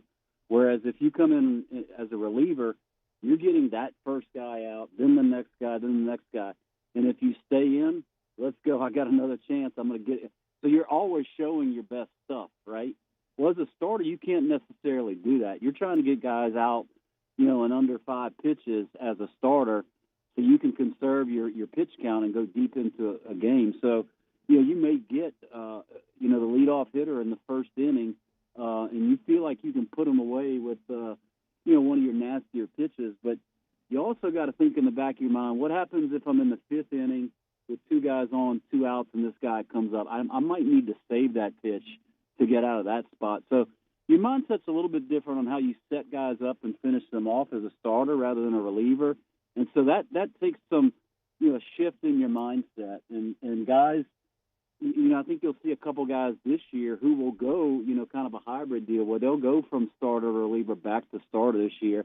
And so you'll see that kind of mind shift change throughout the season based on where they are, whether they're starting or reliever. So that's a big key for those guys who are making that transition from the bullpen to the starting mound. Expectation for a jump with Casey Evans this season? Yeah, the expectation is he will be the ace of the staff, get the ball on Friday night, and they expect to do that, 15, 16, 17 times this season, is give him the ball and, start 1-0 on the weekend. And so that's a big responsibility out of him, something that he hasn't experienced yet. But, I remember watching him last year and just thinking about the maturity and the kind of experience, even though he didn't have it. You just felt that calmness out of him, especially in Omaha when he got the ball and came into the game. It was like a calmness came over him on the mound, and he really looked like he had a starter's mentality. So, he'll be the first one to get the ball on Friday night, and if everything works out as expected, he'll get it many, many more times after. A couple more on some starting pitching. Cooper Moore, the transfer from Kansas. I mean, Cougar, he has been really awesome since he stepped foot on campus through the fall, and I mean, he hasn't given up a run so far in his 2 preseason starts. It's a guy that can fill a lot of roles. He pitched in every rotation spot for Kansas a year ago. More of a pitchability guy. Where's your level of intrigue, excitement for a guy like Cooper Moore? We're talking about Cooper Moore or Cooper Williams? Cooper Moore. We could talk about both of them if you would like. Yeah, I think Cooper Moore, natural, nice segue, Moose. I think he'll get the ball on Saturday night. If I'm kind of reading the tea leaves, he's a guy that's going to come in there and give you a lot of pitches or a lot of strikes. Seems to have more of a start of the game mentality and with some longevity, and I think that kind of gives him the edge to get one of those top 3 spots in the weekend. The shift to Cooper Williams, I think, he's got every ability to be a starter, but I think he's so valuable out of the bullpen that at least to start the season, he may be the first guy you see out of the bullpen on Friday because of what they think of him. I know Coach Yesky and Coach Jay sent him out to Arizona this summer along with William Schmidt to work with some guys at a pitching academy out in Phoenix to really, hone in on his skills, really improve his off-speed pitches and dial those in. So I know there's an expectation for Cooper Williams to have a big impact, whether it be out of the bullpen, which I think he'll start in, or on as a starter later in the year. Last one for you, because I know you got to run. Your time appreciated. I did want to ask you about William Schmidt, obviously a guy you're very familiar with. Came in with all the expectation, had some moments a year ago, really struggled in conference play. Guy could pitch in the rotation, he could pitch in the bullpen. What are you looking for from a jump, and what have you maybe seen from William Schmidt here in the offseason leading into a sophomore season?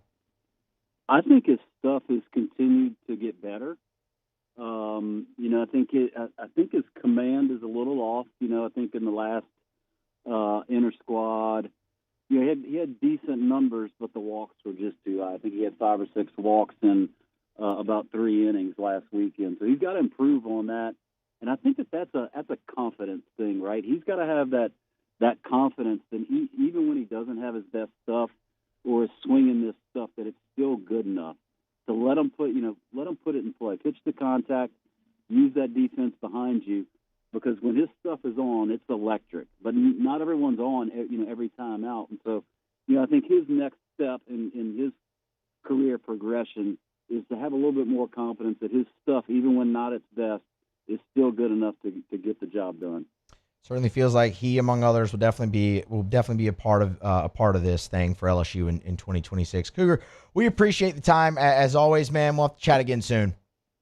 Yes, sir. Thanks for having me, Matt. Absolutely. Again, former LSU All-American and 2-time national champion pitcher Patrick Coogan joining the show there. Give us some insight on this pitching staff coming up and just the expectation that this team is going for. I mean, we talked about it a little bit last week when I was in for Matt. They are trying to do something that is really difficult to do, that has happened in terms of back-to-back national championships just 6 times in the history of the College World Series.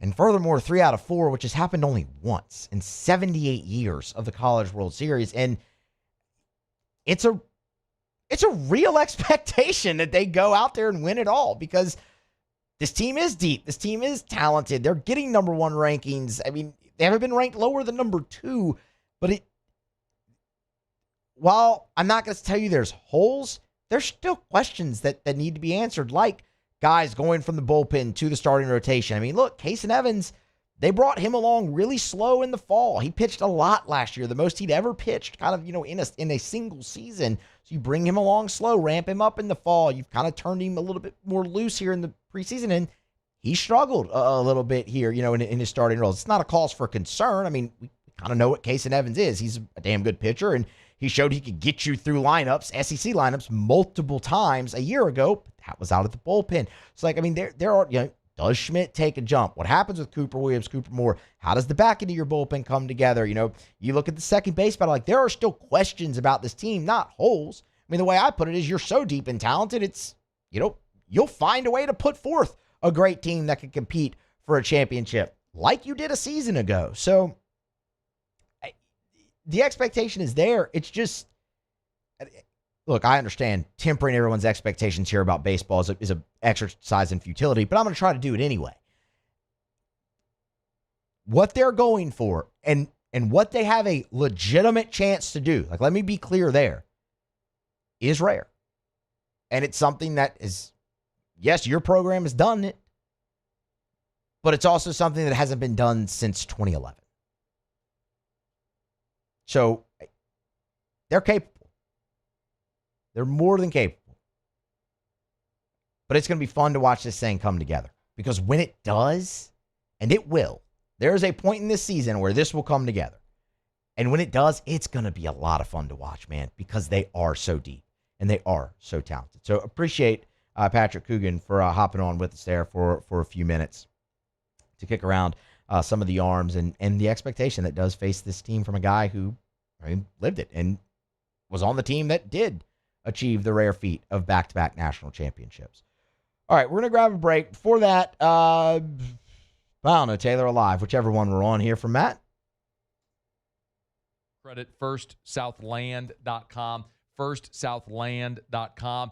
Thinking of buying land, your first call should be to First South Farm Credit. Again, you can log on to firstsouthland.com. We're nearing the end of the year. Maybe you're thinking about that tax write-off. You're buying timber property, recreational timber property could be a great opportunity for a tax strategy. Talk to your CPA to see if that's something that might make sense. Or maybe, right now you're in hunting season and you're tired of sharing that lease. This is a good time to call our friends over at First South Farm Credit to start that process toward owning your own land. It's First South Farm Credit. Go to firstsouthland.com. That's firstsouthland.com. Land's a finite resource, y'all.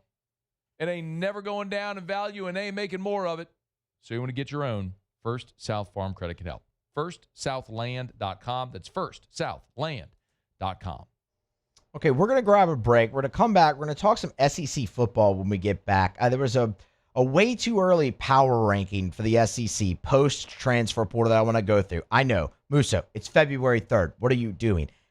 I have a point with it because I think it illustrates a broader story with the SEC and where it kind of stands in college football right now, heading into a very pivotal spring for the league. So we'll do that when we come back here on a Tuesday edition of AFR, presented by Sunshine, your hometown John Deere dealer in Louisiana. AFR. We're brought to you by Goodwood Men's Sexual Wellness. Visit yourgoodwood.com, yourgoodwood.com. Yes, hormone replacement therapy. Yes, NAD+.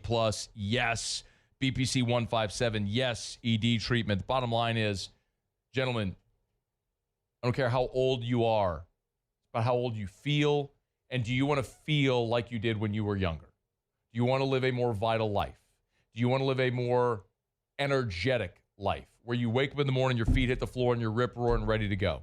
Where you're motivated to get in the gym, where you have a great libido, where you have great mindset, energy, mental clarity, memory, all that sort of stuff. It's possible. It's affordable. Goodwood Men's Sexual Wellness can help you do it. Hormone replacement therapy could be a giant part of that for you. NAD Plus can literally help your cellular optimization to make you younger at a cellular level.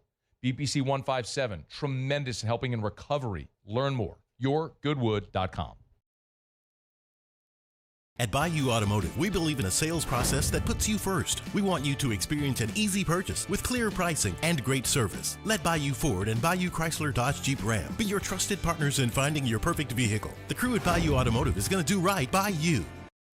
Transform your living space with Lacoste & Young Remodeling and take your home from outdated to outstanding. Redefine your kitchen for the ultimate culinary experience, or elevate your daily routine with a spa-worthy bathroom retreat.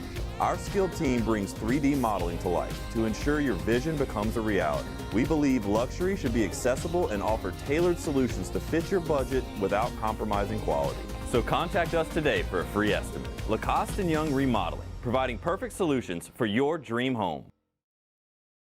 Dr. Johnson, that's my guy. He gonna tell me when I need to do better. He gonna tell me when I need to slow down. And I trust him 100%. The medical care that I receive at LSU and with Our Lady of the Lake is top tier. I really trust what they telling me, and they keep me right.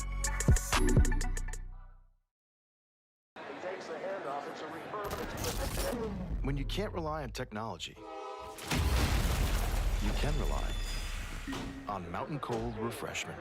Dave's back on. Coors Light. Choose chill.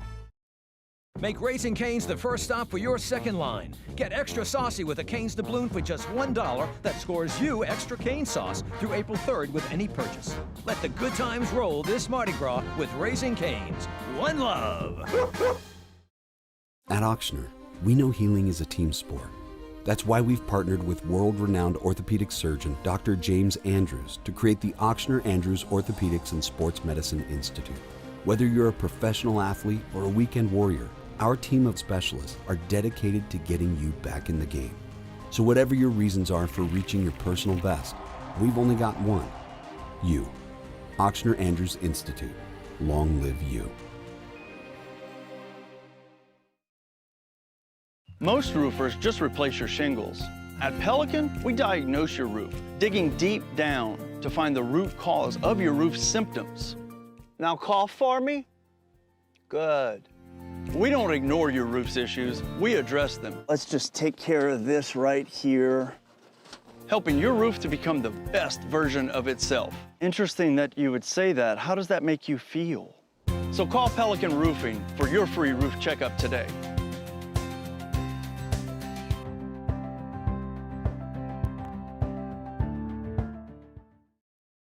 I'm Lawyer Locke Meredith. If you're battling an insurance company because of a wreck not your fault and they're not calling you back or being fair, whether you hire us at all, give us a call, 272-5555, or email Locke Meredith, Sean Fagan and Associates. You have nothing to lose. Hello.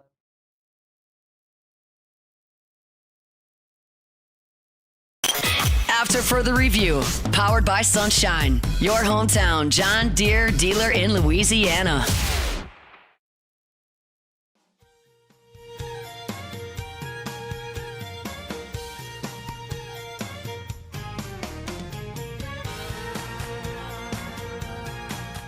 Brought to you by Evermore. Drink Evermore, EVAMOR, evermore.com, evermore.com. For elite athletes, for someone who just wants a healthier lifestyle. Maybe you're a parent, you want a healthier option for your children.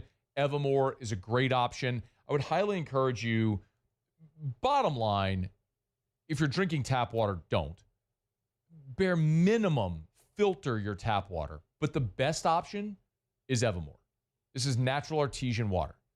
It's underground aquifers on the north shore of Lake Pontchartrain, right there in Covington. They dug a well into that aquifer, and I mean, it's literally thousands of years in the making. That's why they call it Mother Nature's masterpiece. That's what they're pulling out of the ground. The only filtration is take like the sediment from the ground out of the water, and it goes right into the bottle. So it never touches air until you uncap it, take that first delicious sip. Learn more where you can buy it, great retailers or online, EVAMOR, evermore.com. All right, so it's February 3rd. I understand. We're a long way away from spring football. We're even a longer way away from the regular season starting in 2026. But you see all these way too early top 25s and things of that nature come out after the transfer portal really winds down, and that's where we are. The transfer portal is winding down. You're not even really seeing commitments anymore now that you're, three weeks or so removed from it opening, maybe a month even removed from, a month removed. It opened on January 2nd. So, yes, a month removed from it opening. But Brandon Marcello over at CBS Sports did a way too early 2026 SEC Power Rankings. And I want to go through it because I think it illustrates a bit of a bigger picture with where the league stands at college football right now. I won't bury the league too much for you, though. LSU came in at number 5, which may be lower than some of you expected. The teams in front of them, Texas at number 1, Georgia at number 2, Texas A&M at number 3, Oklahoma at number 4. One thing that all of those teams have in common that LSU doesn't, and LSU was actually the first team on this list without this, is all 4 of those teams returned their starting quarterback from a year ago. LSU obviously does not. Sam Leavitt comes in, number 1 player in the transfer portal. Awesome. He's going to miss spring practice. Okay, it stands to reason that there could be a learning curve for him getting into the offense, in the summer and the fall, and then easing his way back into playing football again in the regular season. Like, that could be a thing. I mean, you're going to see Longstreet and Landon Clark get the reps in spring. Brent Venables, his staff his team, I should say, returns John Mateer. Marcel Reed is back for Texas A&M. Gunnar Stockton is back for Georgia. Obviously, Arch Manning is back for Texas. So I really think that's probably one of the separating factors there. And then there's just a lot of unknown with LSU. Alabama was 6. Ole Miss was 7, Missouri 8, South Carolina 9, Florida 10, Tennessee 11th. Obviously, Tennessee and Ole Miss, still some uncertainty at their quarterback position as well, given waivers and court cases and all of that. Auburn was 12th. Kentucky made some noise in the transfer portal under first-year head coach Will Stein. 13th. Vandy, post Diego Pavia, came in at 14th. Arkansas and Mississippi State rounded it out at 15 and 16. One interesting thing to note, too, before I get into the bigger picture, Marcelo did say in his piece that his prediction is one of the teams in the bottom half finishes in the top 7. So when you look at the bottom half, that's South Carolina, Florida, Tennessee, Auburn, Kentucky, Vandy, Arkansas, and Mississippi State. I think the easy answer, at least for me, would be Tennessee. Given what happens with Joey Aguilar, if he's granted that extra year and he's able to come back, I think you would expect some improvements defensively from Tennessee, especially with Jim Knowles now leading the defense for the Vols. And you get, a guy like Aguilar back, who was, threw for 3,500 yards a year ago and 24 touchdowns. Tennessee in the bottom half of these power rankings would stand to attest as a team that maybe goes up in the top half, in the top 7, a finish there. But what I wanted to say was, look, the SEC, they are not the standard bearer in college football anymore when it comes to winning. I mean, the Big Ten has won the last 3 national championships with 3 different teams. It's very reminiscent to how the SEC's run of dominance started when you saw, Florida, LSU, Alabama, and Auburn, 4 different teams win national championships in a 5-year span. When the SEC's just run and reign of terror started. Like, that's similar to what the Big Ten is doing now. I look at the SEC and I say, show me the proven team. And I think that's where you look at them and you go, maybe they are being passed up. And maybe, not maybe, NIL and transfer portal has leveled the playing field. Who's the proven team in the SEC this year? I'm going to tell you, it's not LSU.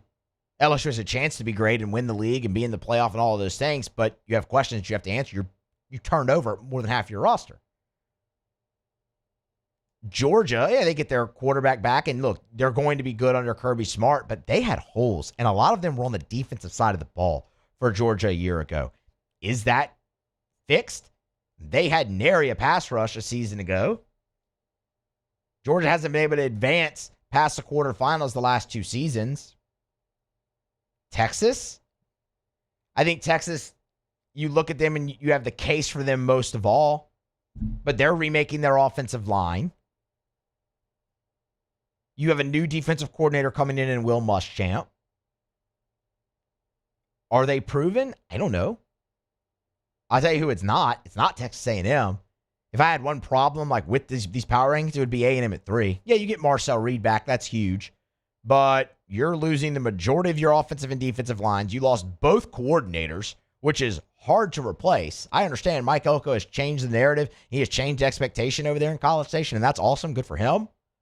But that's a hell of a lot to replace in the trenches and both your coordinators. That matters. You can sweep that under the rug all you want. LSU, the last 2 seasons, has shown you how much that actually matters. You were replacing both coordinators in 2024, and you saw struggles on each side of the ball. You were replacing your entire offensive line a year ago, and you saw how that went. They're not the proven team. Definitely isn't Alabama. So who is it? Show me that team. And I don't think they're out there. It's going to be a fascinating spring and a very pivotal spring for this league if they want to get back to the mountaintop in college football. Because I can look at the Big Ten and I can see proven teams. Ohio State is a proven team, y'all.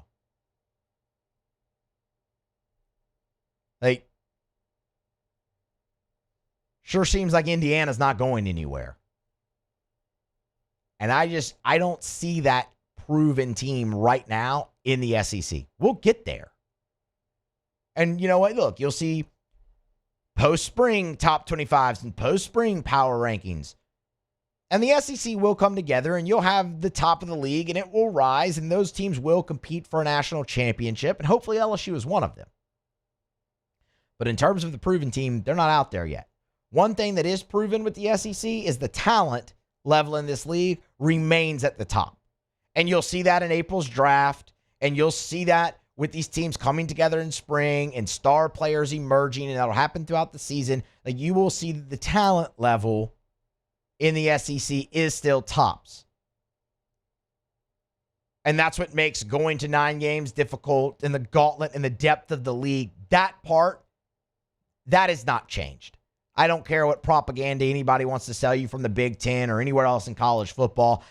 The SEC is the deepest league in the country talent-wise, and that's shown every Saturday. Nobody in the Big Ten, or at least at the top of the Big Ten, is worried when they see Rutgers pop up on the schedule or Northwestern pop up on the schedule. Vanderbilt just won 10 games. You saw Mississippi State take a heck of a jump under Jeff Lebby in year 2. South Carolina is a quarterback that many believe can be a first-rounder next year. The depth of the league still remains, but the proven team, that you're still on the search for. You're still on the search there, and that's what spring will play out. But it's just very interesting because I think the lack of that proven team even going into spring kind of tells you where the SEC stands in the greater landscape of college football now. And it's just not a position that many of us have been familiar with them being in for the last 2 decades. But here they are. We'll have plenty more, obviously, on that as we get closer to spring and as spring goes on, and we'll go around the conference and check in and do all those things and learn more and more about the teams. But it is a fascinating test case and a fascinating era of college football that we are living in. We'll have more on that actually later in the show because the College Football Playoff released the dates for the next 2, and they stink. And I have thoughts on those. That's later in the third hour. We're going to grab a break right now, come back on the other side, close out hour number 2 with Tigers and the Pros. That's next here on AFR. AFR. If you fill up Tiger Stadium 15 times, that'd be roughly 1.5 million people. That's how many realtors there are in the United States. Darren James ranked number 14 in the country when it comes to the numbers of homes sold. That's Wall Street Journal's Real Trends list. Think about what I just said. Fill up Tiger Stadium 15 times, and of all those people, Darren James ranked number 14. You need to get to a closing table. You need to sell your home fast for the most amount of money. You need the absolute best customer service experience with constant communication and results. Well, you need Darren James. So, call Darren. 335-7666, 335-7666, 335-7666. That's Darren Sell. Or go to agent225.com, agent225.com. Transform your living space with Lacoste & Young Remodeling and take your home from outdated to outstanding. Redefine your kitchen for the ultimate culinary experience or elevate your daily routine with a spa-worthy bathroom retreat. Our skilled team brings 3D modeling to life to ensure your vision becomes a reality. We believe luxury should be accessible and offer tailored solutions to fit your budget without compromising quality. So contact us today for a free estimate. Lacoste & Young Remodeling, providing perfect solutions for your dream home. Gulf Coast Bank and Trust is giving our customers the power to bank anywhere, anytime during this challenging event. And we're right there with you. Our mobile banking app is a smart way to manage your money and time. Gulf Coast Bank and Trust, the bank that cares about you. We typically think of stress as being bad for us. At Our Lady of the Lake and LSU, we are researching how certain types of stress, such as exercise, can be good for our immune health. By studying people under extreme stress, such as athletes, astronauts, service members, and first responders, we're learning how to improve the immune health of everyone. That's the power of research. That's the impact of champions. Together, we roar. These are the luckiest ice cubes in the world. They could have been a thankless bed for an all-you-can-eat salad bar. But instead, they've been called upon to cradle and cool a crisp, refreshing Dos Equis. Looks like the lucky just got luckier. Dos Equis. Men, age is just a number. Don't let it dictate how you feel. Goodwood Men's Sexual Wellness has anti-aging services that can help you look and feel your best. Visit yourgoodwood.com and discover a renewed sense of vitality. I'm Gabrielle McLeod on behalf of the Louisiana Propane Dealers. I have spent hundreds of hours preparing for scholarship competitions. That preparation paid off when I won the Fitness and Talent Awards along with the title of Miss Louisiana. The Louisiana Propane Dealers are also pretty talented and want you to be prepared for when the power goes out. Visit louisianapropane.com to find out about propane generators and other safety tips. Louisiana Propane, it truly is the fuel for our future. Supreme Jasmine is premium American-grown rice. From local farms to your table, every grain is supreme. Pick up a bag of Jasmine or any other of our Supreme American rice.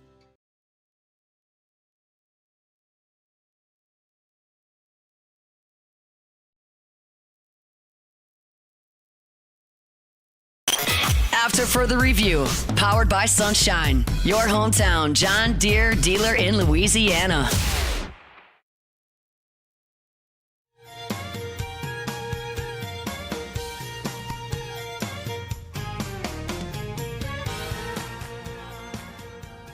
All right, welcome back in. After further review, Tuesday show presented by Sunshine, your hometown John Deere dealer in Louisiana. Musso in for Moscona. Scone wheels up to San Francisco Bay Area for Super Bowl 60. We'll bring you live coverage, Radio Row, Wednesday, Thursday, and Friday to close out the week here on AFR. So be sure you're back tuned in tomorrow for that. Right now, we're closing out hour number 2 here on a Tuesday, and we will do so with Tigers in the Pros. Take it away, Taylor. Tigers in the Pros. They still bleed purple and gold. They're just really rich now. All right, a triple header last night for LSU Tigers in the Pros as far as on the basketball court goes. We'll start in Houston first. Tari Eason just playing tremendous this year for the Houston Rockets. They are also 31-17, one of the better teams in the NBA. They get the 118-114 victory over the Indiana Pacers. Tari Eason, 34 minutes, just 9 points, but pulled in 10 rebounds and played some solid defense as well. Had a block shot in that ball game. Naz Reid, Minnesota Timberwolves, they scored a lot of points, but they lose to the Grizzlies 137-128. Really high scoring game there. Naz Reid, 26 minutes off the bench, had 10 points, 1 for 6 from the three-point line. Also 6 rebounds, an assist, and 4 block shots last night for the big man. Finally, our guy Tari Eason out there in Philly. The 76ers get a 128-113 win over the LA Clippers. 11 minutes for Trendon Watford. You and I were just talking about it. Playing a lot of minutes, but lost his spot because of injuries, trying to kind of battle back. But 11 minutes off the bench, 3 points, 1 rebound, 1 assist for Trendon Watford. And that is Tigers in the Pros. And this is After Further Review, presented by Sunshine, your hometown John Deere dealer in Louisiana on a Tuesday. Set for the top of the hour break here. But before we do that, a word from Matt and our wonderful sponsors. As we get on down the road, remind you about South Point Volkswagen, airline just north of Highland, and southpointvw.com. New and certified pre-owned in Baton Rouge and online at southpointvw.com, southpointvw.com. You know, one of the things that's really worth stressing when I tell you all the time about why I love driving a Volkswagen. Remember, at South Point Volkswagen, their vehicles are manufactured right here in the US of A. So you get the great German engineering, safety features, performance, all of it, without the cost and the benefit of supporting American jobs. But even more importantly right now, as people talk about tariffs and rising costs and all that stuff, these vehicles are manufactured in the US of A, so you don't even have to worry about the tariffs and all that conversation. So another benefit of shopping at South Point Volkswagen, Louisiana's largest volume Volkswagen dealer, and they're awesome people as well. Volkswagen, so much it's a culture, it's a vibe, it's fun to drive, and they're fun to deal with as well. Airline just north of Highland, South Point Volkswagen. All right, man, 2 hours in the books. It's flown by here today. Thanks to Shea Dixon, obviously in hour 1. Patrick Coogan earlier this hour stopped by. We talked some about the LSU pitching staff and just the expectations and handling those for a team looking to go back-to-back, and 3 out of 4, as a matter of fact, with national championships as well. Going to be a lot of football in the final hour of the show. It was an interesting piece about the new SEC head coaches and the schedules that they face that I want to discuss, and I flat out disagree. Actually, with the piece itself and the college football playoff. They announced the dates for the playoff games and the bowl destinations earlier today for 2026 and 2027, and they're just horrible. We just continue to screw things up when it comes to that. So we'll talk a little bit about that in hour number 3 as well. And of course, Otter locks 1-1 night for the Otter last night. Texas Tech had an opportunity on their home floor to get us to sweep, but just fell short. But we'll do all that in hour 2 next. After further review. We're brought to you by Rouse's, the official supermarket of the New Orleans Saints. Rouse's.com, Rouse's.com. Rolled into Rouse's earlier today. Went to go buy Evermore. And I love they have an Asian bowl that they make. It's Asian, fried rice with, you can get chicken or beef. I got the beef, fried rice, and vegetables bowl. So many great options. Sushi made daily. They got the salad bar. They get so many different options. The hot bar, the hot and boiled seafood kiosk as well. Grab dinner for the entire family. Everybody can get something different. If you want lunch, dinner, it's great every day. They got tons of king cakes, as we talk about all the time. You want to ship a king cake. Got a couple more weeks until Mardi Gras, so ship your king cake anywhere in the lower 48. If you got a family member or a coworker, a client, something you want to give them a little taste of Carnival, go to Rouse's.com, Rouse's.com. Ship that king cake anywhere in the continental 48. It's Rouse's, the official supermarket of the New Orleans Saints. Rouse's.com, Rouse's.com. Rouse's, this feels like home. These are the luckiest ice cubes in the world. They could have been a thankless bed for an all-you-can-eat salad bar, but instead, they've been called upon to cradle and cool a crisp, refreshing Dos Equis. Looks like the lucky just got luckier. Dos Equis. My father, J.B. Falgu, had a vision of growth for First American Bank and the communities we serve. The bank's foundation was built on his legacy of compassion, loyalty, and dedication. Through his years of leadership, First American has prospered to heights even J.B. could not have imagined. I know my father would be extremely proud of the customer service and financial stability that First American provides to Southeast Louisiana. We continue to thrive because of the legacy of J.B. Falgu. At Bayou Automotive, we believe in a sales process that puts you first. We want you to experience an easy purchase with clear pricing and great service. Let Bayou Ford and Bayou Chrysler Dodge Jeep Ram be your trusted partners in finding your perfect vehicle. The crew at Bayou Automotive is going to do right by you.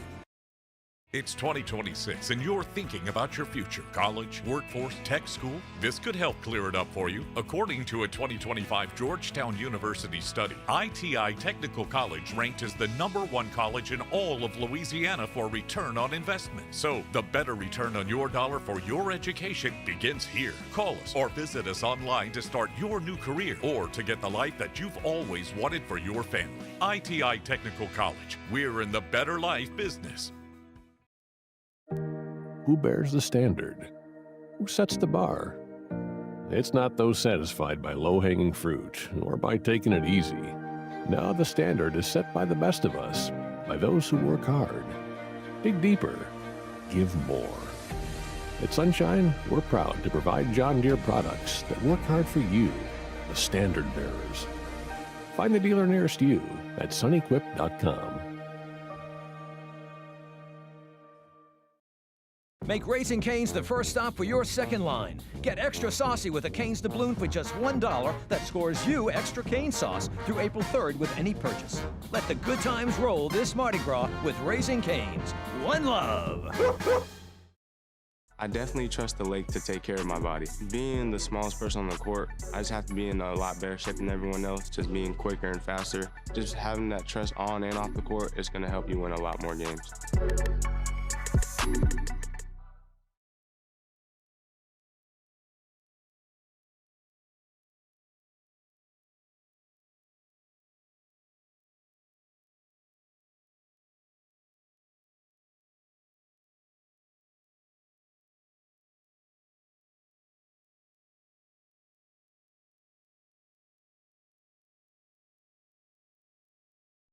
NBA trade deadline approaches. ESPN's Shams Charania is reporting the Grizzlies in a multiplayer deal, sending forward and former NBA Defensive Player of the Year Jaren Jackson Jr. to the Jazz for a handful of players and 3 first-round picks. Sentiment around NBA front offices is that the Jackson trade changes what Memphis can expect in a potential Ja Morant deal, explains ESPN NBA insider Brian Windhorst. Instead of trying to trade Ja for as much value as they can, which frankly, there's not as much value for Ja. They now, executives believe, can take on salary because they've offloaded this $200 million that they were owed to Jackson. They can sort of use Ja as a trade piece to balance out salary, take back bad money, and receive assets for that. In a multi-team trade, Jaden Ivey and Mike Conley Jr. heading to the Bulls, Kevin Huerter and Dario Saric to the Pistons, Detroit getting a sharpshooter in Huerter and a 2026 first-round protected swap from the Timberwolves. Chicago gets both young and veteran guards. Celtics getting needed center help, acquired Nikola Vucevic from the Bulls for Anthony Simons and a second-round pick. ESPN Radio is presented by Progressive Insurance. Progressive Commercial Insurance flexes to fit your business's needs. From quick repairs to adjustable coverages and even payment options, Progressive Commercial makes it easy to get what you need. Quote today in as little as 8 minutes at progressivecommercial.com. From Studio 2 at the World. Matt Moscona. I'm very important. After further review. Say it one more time. After further review with Matt Moscona. And here we go. Live from the Raising Cane studio. Let's ride!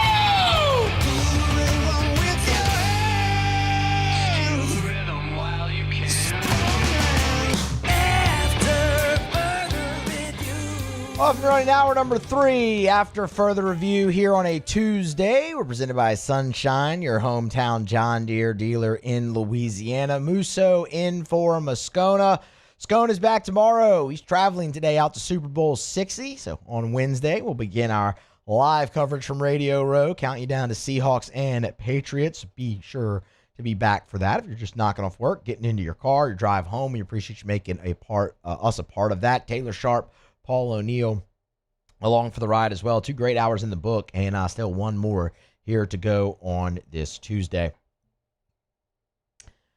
Want to dive into a piece here from CBS Sports dealing with SEC schedules. So obviously, look, the Southeastern Conference going to 9 games, a conference schedule here in 2026, a change that I think many have lauded. I'm in favor of it. I know a lot of the coaches were in favor of it, and with the playoff expanding to 12 teams, that's really what ultimately pushed it across the finish line. You weren't going to guarantee half your league another loss without an assurance of an expanded playoff, more opportunities for potential 3-loss teams, things of that nature to get in. And look, you saw that this season. In some cases, Alabama was a 3-loss team. Now they were 10-2 in the regular season, but it's a 3-loss team getting into the college football playoff. Now you could see that with a regular season team. Potentially. But what's interesting in terms of scheduling in the SEC is also you have 6 new head coaches. 6. You turned over almost half the league's head coaches. That is wild to think about. And CBS took a stab at ranking the strength of schedule for the new head coaches. Arkansas and Ryan Silverfield are staring down the hardest schedule in the conference. And that's not surprising. Arkansas' schedule is always one of the hardest in the countries, and it is again. It's just the Razorbacks never have it easy. They always have it tough, and that's going to be the case. If you're wondering about LSU, CBS has LSU and Lane Kiffin with the easiest schedule out of the new head coaches in the SEC. This is something that Lane Kiffin would put on Twitter with the rat poison emojis. Oh, I'm not here to give Lane Kiffin and LSU rat poison because I disagree with this. I don't think LSU's schedule is easy. I don't think it's the easiest out of the new head coaches either.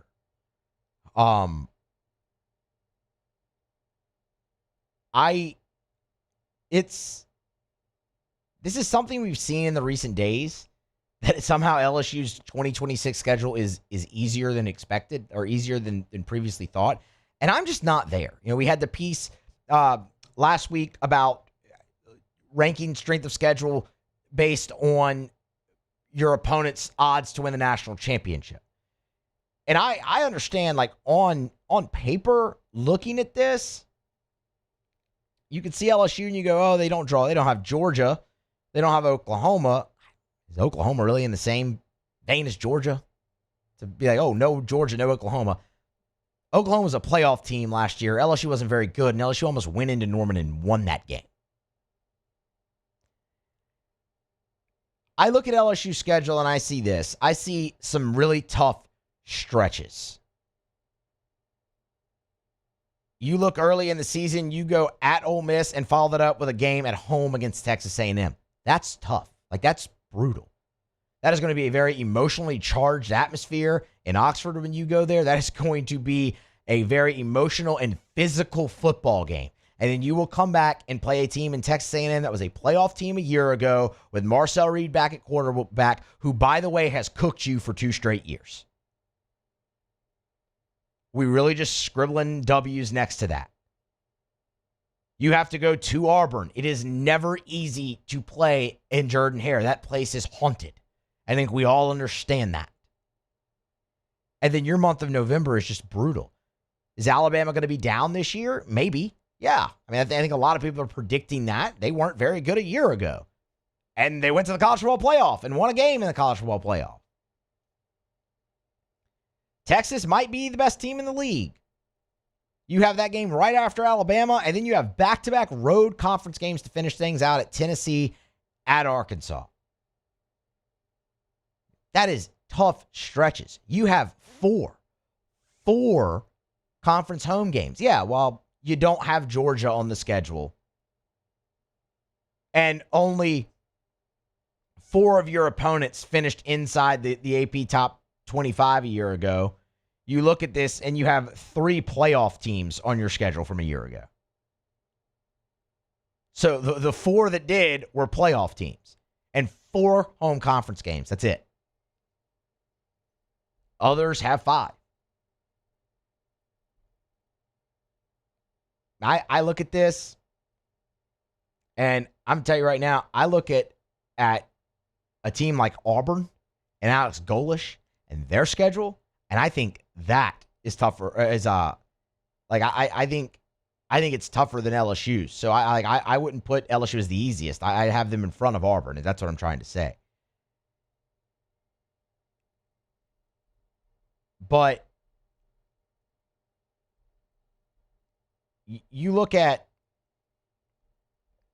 a team like Auburn, they likewise 4 home conference games. You open up a neutral site against Baylor. It's Atlanta, so it really won't actually be neutral, but it's not a home game.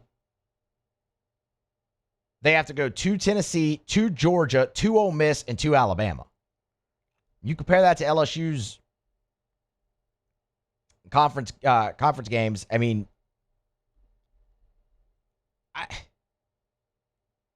Auburn's got a really tough one. Florida was 4th on this list. And theirs isn't really that bad. But I mean, I might, they have likewise 4 home conference games, but they have a road trip to Texas and Auburn in conference. Other than that, you get Ole Miss at home, you get South Carolina. It's like theirs isn't that bad.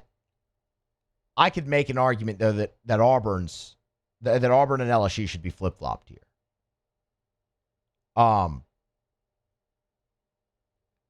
Just given the home and road opponents.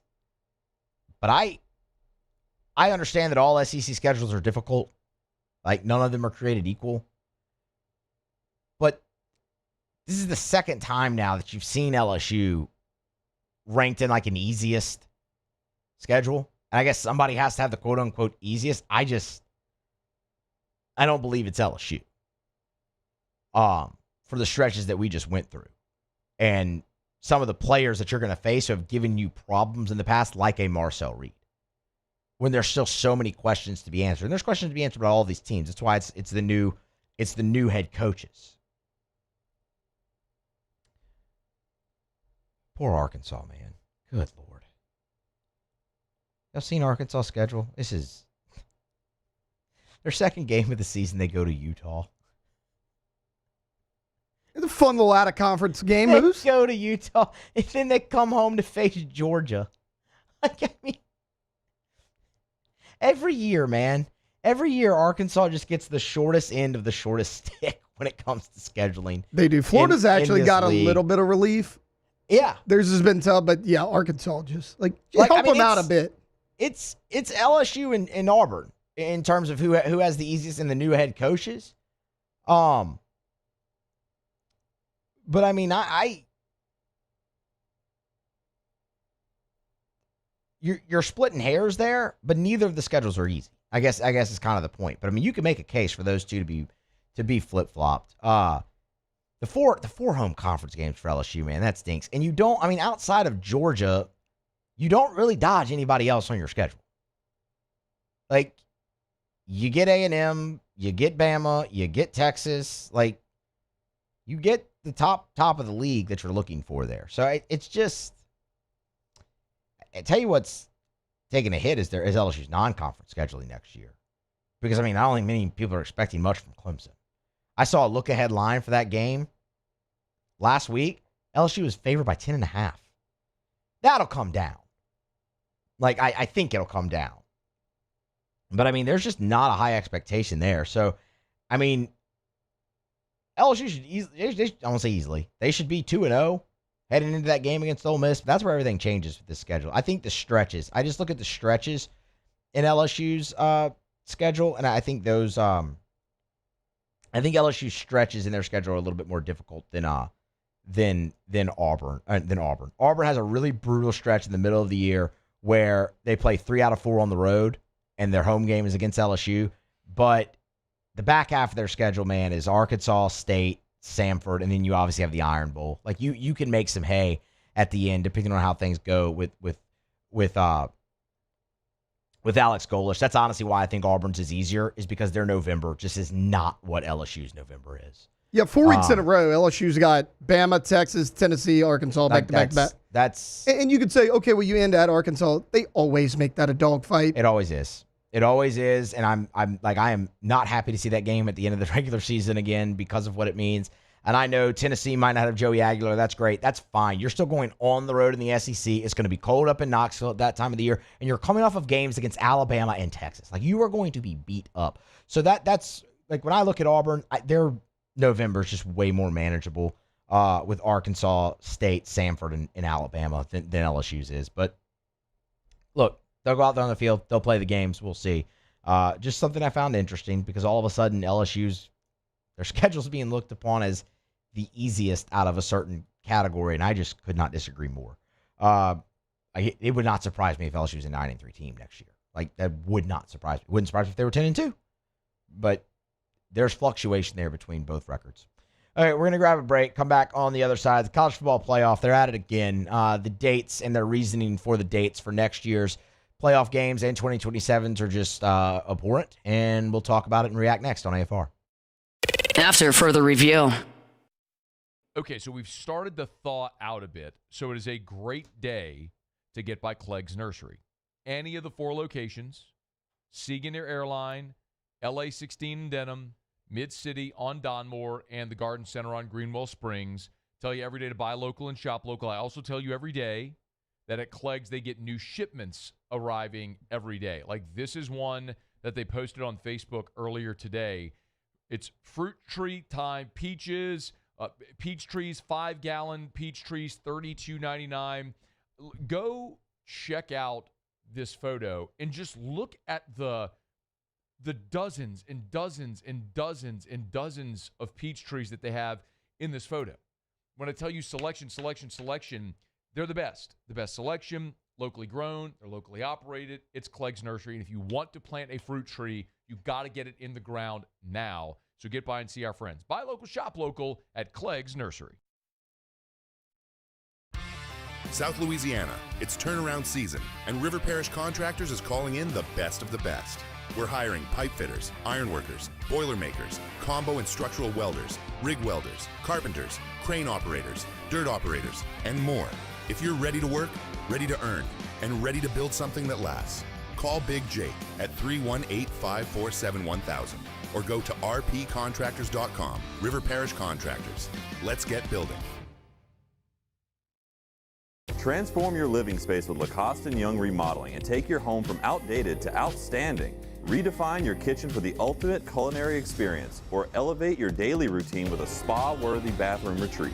Our skilled team brings 3D modeling to life to ensure your vision becomes a reality. We believe luxury should be accessible and offer tailored solutions to fit your budget without compromising quality. So contact us today for a free estimate. Lacoste & Young Remodeling, providing perfect solutions for your dream home.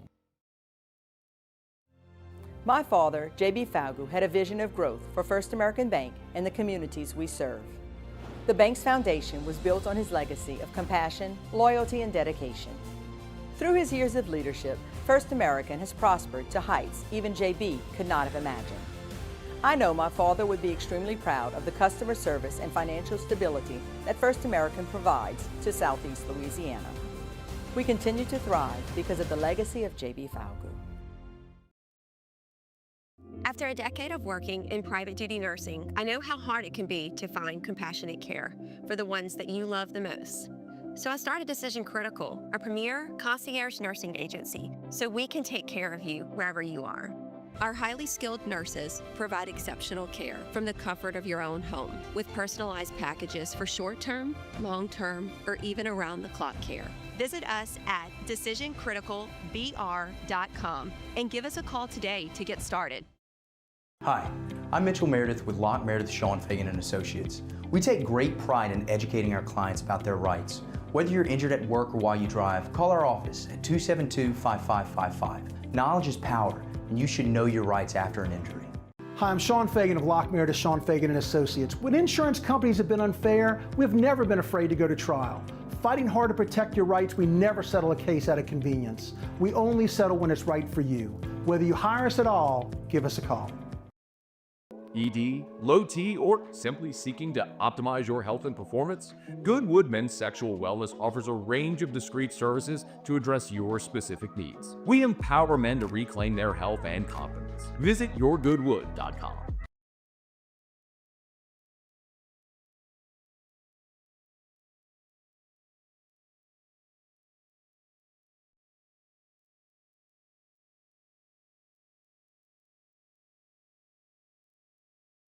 Powered by Sunshine, your hometown John Deere dealer in Louisiana.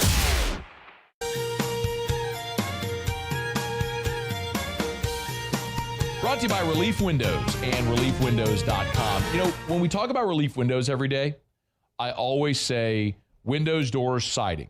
And now shutters as well. They do your indoor shutters. Same thing as the windows. Custom made, measured to fit your windows, custom fit for your windows, lifetime warranty on your windows, your shutters. But Brandon, you often hear say their number one product is customer satisfaction. And that's not just a catchy line. That's not a cliche phrase. Have an experience with Relief Windows and you'll understand. They go to the ends of the earth to make sure their customers are thrilled with the work they do. As a matter of fact, Relief Windows never takes $1 from you. You will not, no deposit, no down payment. They take all the risk. They will not take $1 until you're thrilled with the work they do. Who else does that? Only Relief Windows. Check them out online at reliefwindows.com. I have never seen a more square peg, round hole than college football's postseason. I get it. It is a song we sing all the time, familiar refrain, beat the same drum. I understand. But the reason that happens is because the powers that be continue to screw it up every chance they get. We knew the college football playoff national championship for this season was going to be really late, January 25th. We knew that. Now we have the rest of the dates for 2026 this season and for 2027, and they suck. Like, all of this just screws everything up. The calendar continues to be broken beyond belief, and every chance they try to get to fix it or what they think they're fixing, they screw it up even more.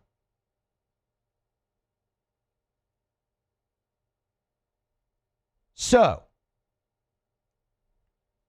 you will have 38 days between the first round of the college football playoff and the national championship game. And y'all, that's not even the bad part.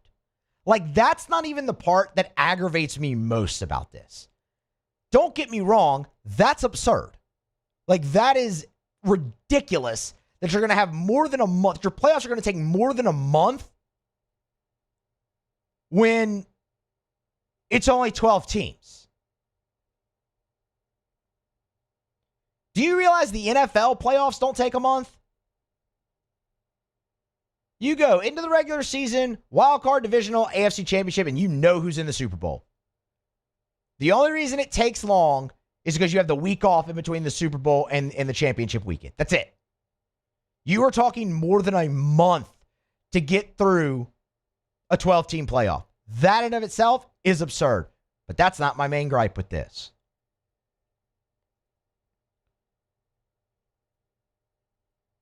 For the 2026 national quarterfinals, they will begin on December 30th with the Fiesta Bowl. And that's the one game. Then you'll have a day off on New Year's Eve and go to New Year's Day, and you'll have the Cotton, the Peach, and the Rose. Because we know the Rose Bowl has to play on New Year's Day. And this is where it gets the most absurd. So the quarterfinals will wrap up on New Year's Day, January 1st.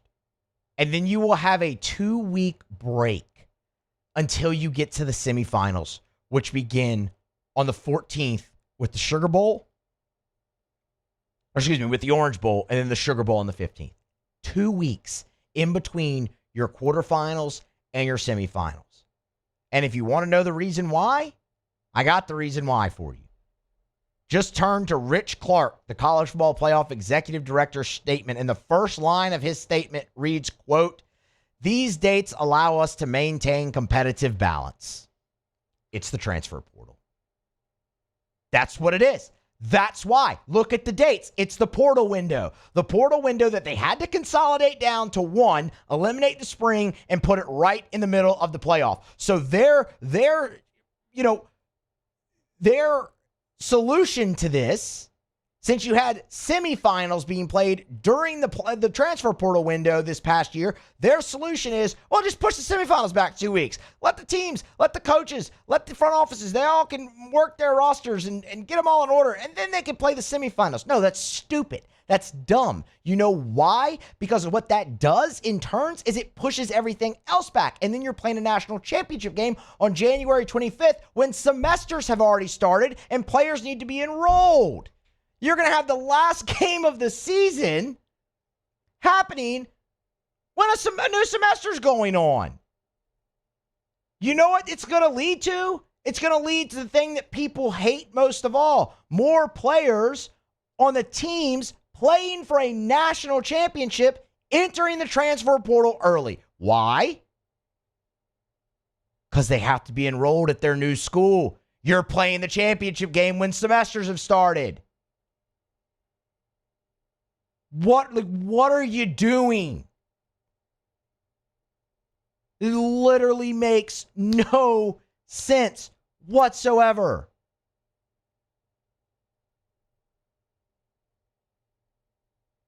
The NFL will have their championship weekend established. You will know the teams playing in the AFC and NFC championships before you crown a college football national champion.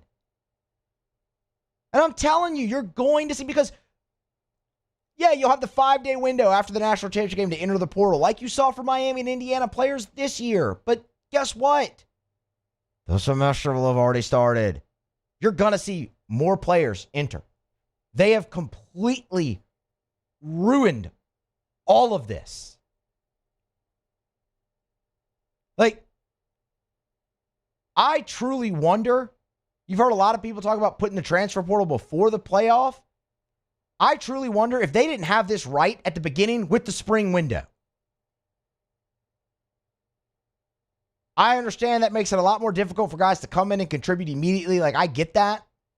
But you saw it. Like, you saw it happen. I know you want them there for spring. I get it. But there has to be some give and take. And the only way for the window to work the way you have it now is for the season to end on January 1st.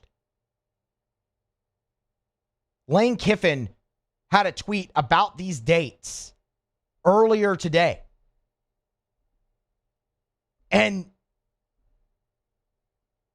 tore it to shreds. He said somehow the schedule got worse. Somehow the calendar got even worse on purpose. Kids play until January 25th and have almost a month between the games. In 38 days, you got more than a month, Lane. Square peg, round hole. Trying to fix something that isn't broken. Well, I don't want to say it isn't broken. There's plenty broken. That's the part of this whole segment. But it just feels like the fix is right there. And they keep just trying to dance around it and do anything they can to not put the fix in place that makes the most sense. I mean, you literally have a sport.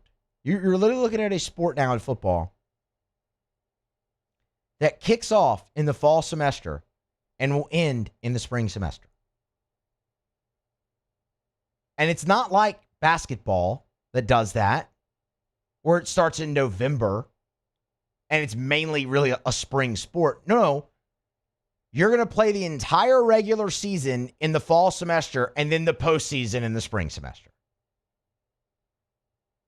That's patently absurd. Like, that's fundamentally insane. Why? Start the season in week 0. You can add another bye week for rest and recovery. Right after conference championship weekend or whatever would be play-in weekend or whatever, start the college football playoff. Play it on a weekly basis. You don't need this 2-week gap in between the quarterfinals and the semifinals. You play games back-to-back weeks, literally the entire season, except for one in most years. It's possible. It's doable with rest and recovery. Like, it's a thing that happens. A lot of these players go to the NFL, and then they have to do 18 weeks with one bye. Like, it can be done. Spare me the player safety. Spare me all of that. And end your season on January 1st. Have the portal open. Don't play a game in the spring semester where you risk more players entering the transfer portal. And let's just solve this problem.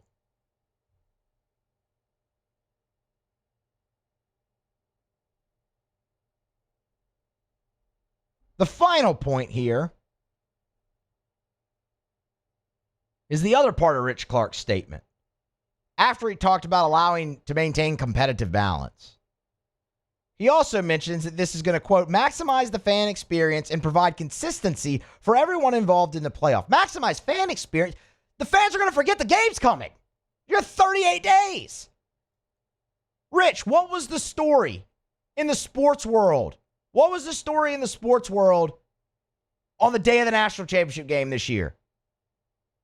Where you had an ultimate underdog story in Indiana, who's just been a perennial doormat for their entire history, about to win a national championship, on the precipice of doing that. Miami, who was arguably the last team in the field, not arguably, they were the last team in the field, made a run as playing for national championship. Rich, what was the story?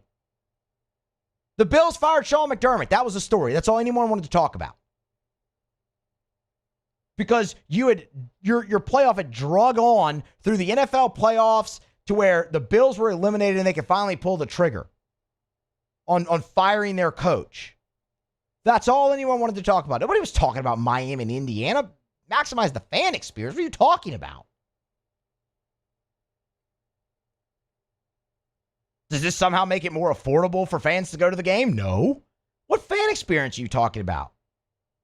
Your game is played in the shadows because y'all can't get it right and move it up to an appropriate date where you can have your own moment.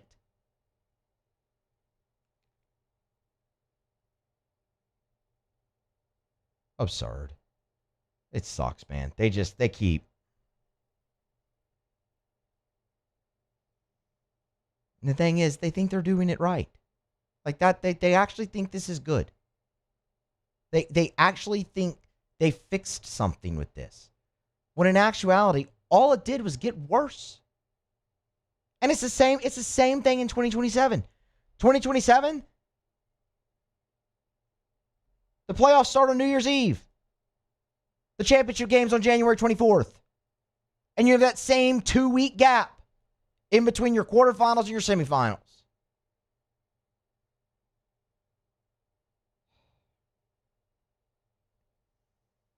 If this playoff expanding more leads to change in this calendar, then then I'm with you. I'm bummed it didn't happen this go round. But I don't think it does. I think all that's going to do is complicate the calendar even more because they can't see what's in front of them.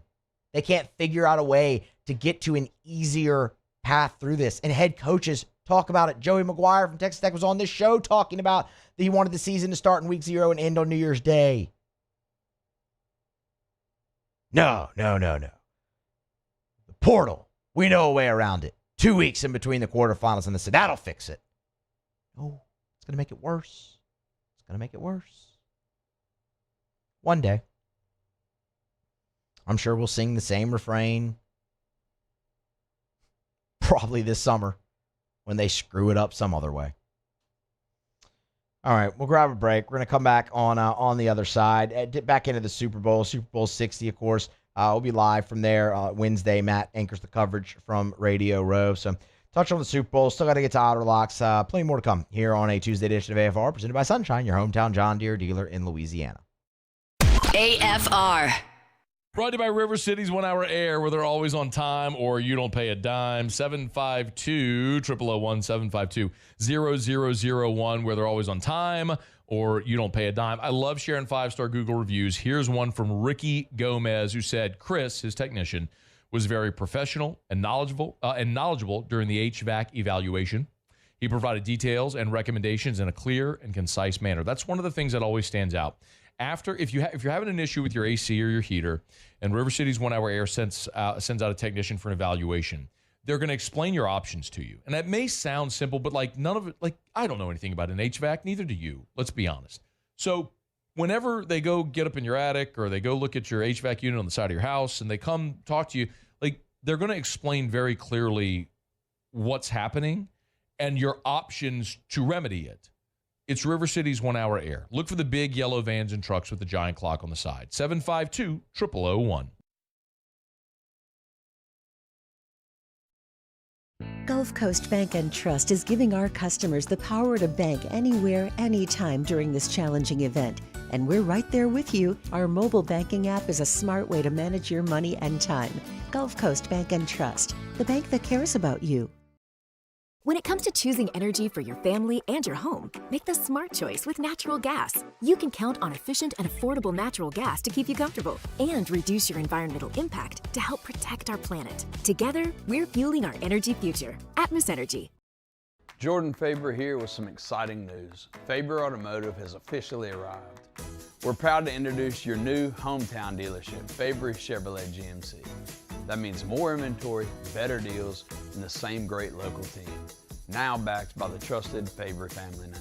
Whether you're shopping or servicing, you'll feel the difference from day one. Allow us the opportunity to earn your business. Fabry Chevrolet GMC. Visit us in St. Francisville or online at FabryChevrolet.com.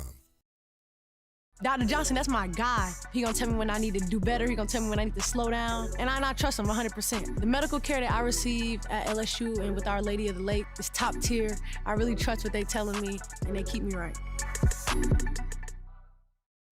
Hi, this is Beth Serena. Welcome to my pool.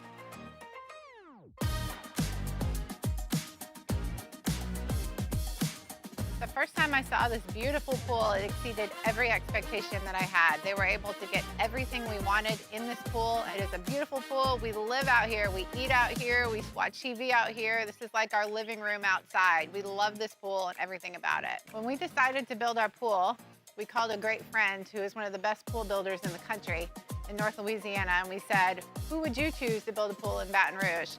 And without a hesitation, he told us Russell Pools. He said their history, tradition of great builds, great pools was unmatched. So of course, who did we call? Russell Pools. The advice I would give to anyone looking to build a pool is first call Russell Pools. They'll do an incredible job. It'll be incredibly organized. It'll be time efficient, and you will have your pool in no time.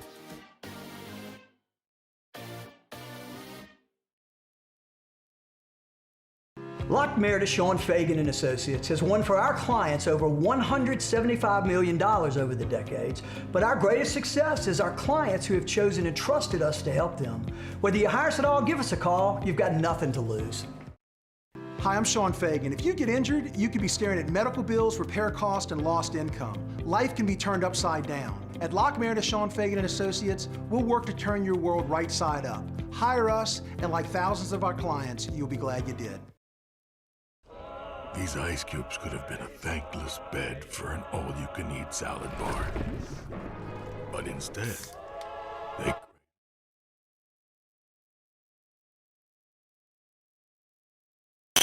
After further review, powered by Sunshine, your hometown John Deere dealer in Louisiana.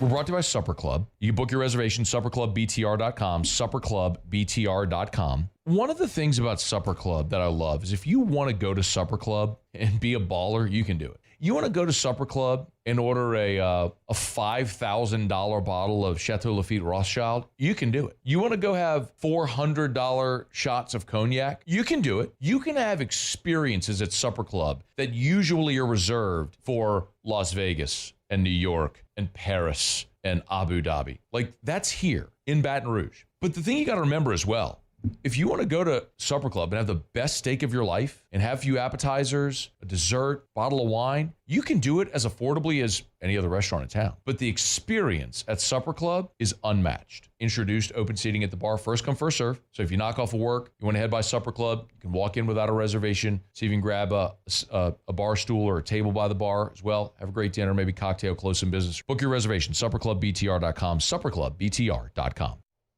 All right, we continue here after further review. Musso in for Moscona. The reason is because Matt's on his way to the Super Bowl, and that's what we're going to talk about right here. Super Bowl Sunday, February 8th this weekend. Seahawks and Patriots. Get you an update here on the odds. Seahawks now a 4.5-point favorite, odds courtesy of DraftKings in this game. It opened up 3.5, so it is gone up. I will tell you, I'm still relatively torn on this game. I mean, I think my gut tells me Seattle, and look, the Seahawks, they're playing the best football of anybody right now. I mean, by evidence by them in the Super Bowl, but I just mean like down the stretch. I mean, you look at Seattle's run through the playoffs, man, and it's division foes, and they just put it on the 49ers, who were banged up and whatnot. But I mean, you saw San Francisco go on the road and win a game to get to that point, even banged up, knocking off the defending champs. And then the Rams with Matthew Stafford, who, I mean, in my opinion, should be the MVP of the league. I mean, that's a heck of a path. And neither of those games were really, I mean, in doubt. Once you had the fumbled punt and the Seahawks were able to take a 2-possession lead, they kept the Rams just at arm's length that entire game. They are playing very, very good football and have been playing the best football in these playoffs. So my gut says that. But, man, you look at New England, and they just keep finding a way to win. Drake May has not played very well in the postseason. There's been obviously some weather conditions they've dealt with, whether it be their home game against the Texans, obviously the snowstorm they played through in Denver, but it's largely been on the back of their defense that they've won. So I mean, you look at this, the strength of Seattle is defense. I think you have. I mean, who do you give the quarterback edge to in this? I mean, Drake May could win the MVP.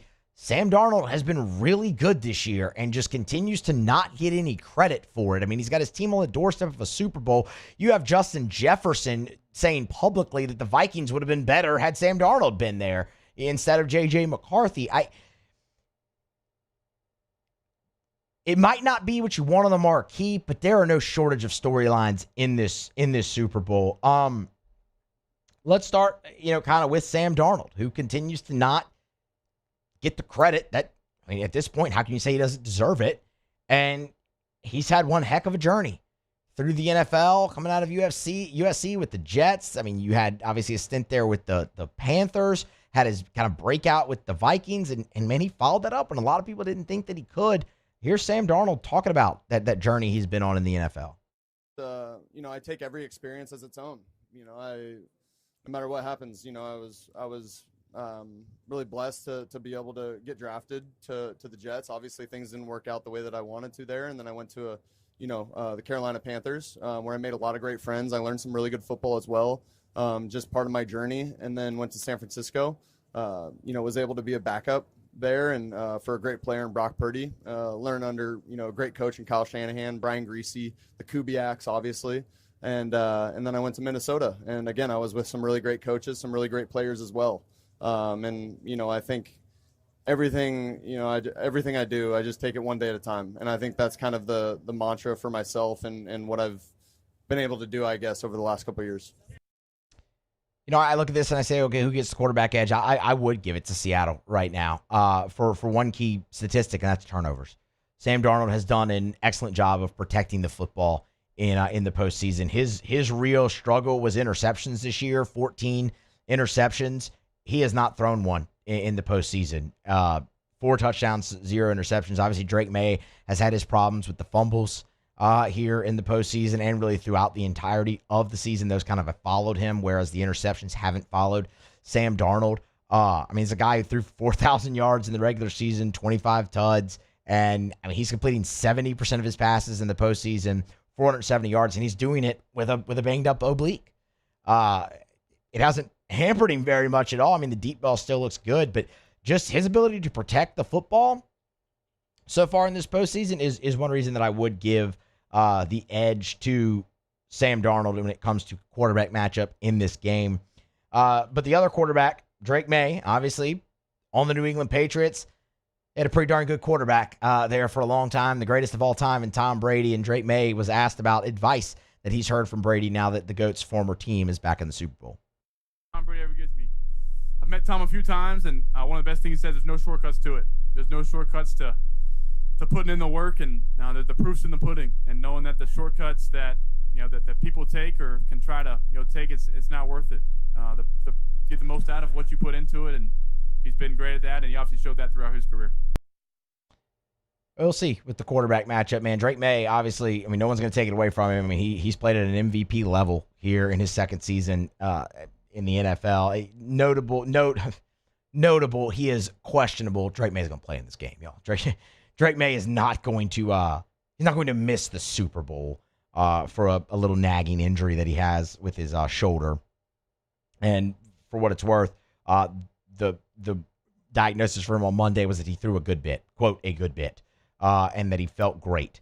That comes from the Boston Herald with their report. But man, it's a guy, 4,300 yards, 31 touchdowns. Like, he's been awesome. And look, when you have a guy like Tom Brady in your ear, there's no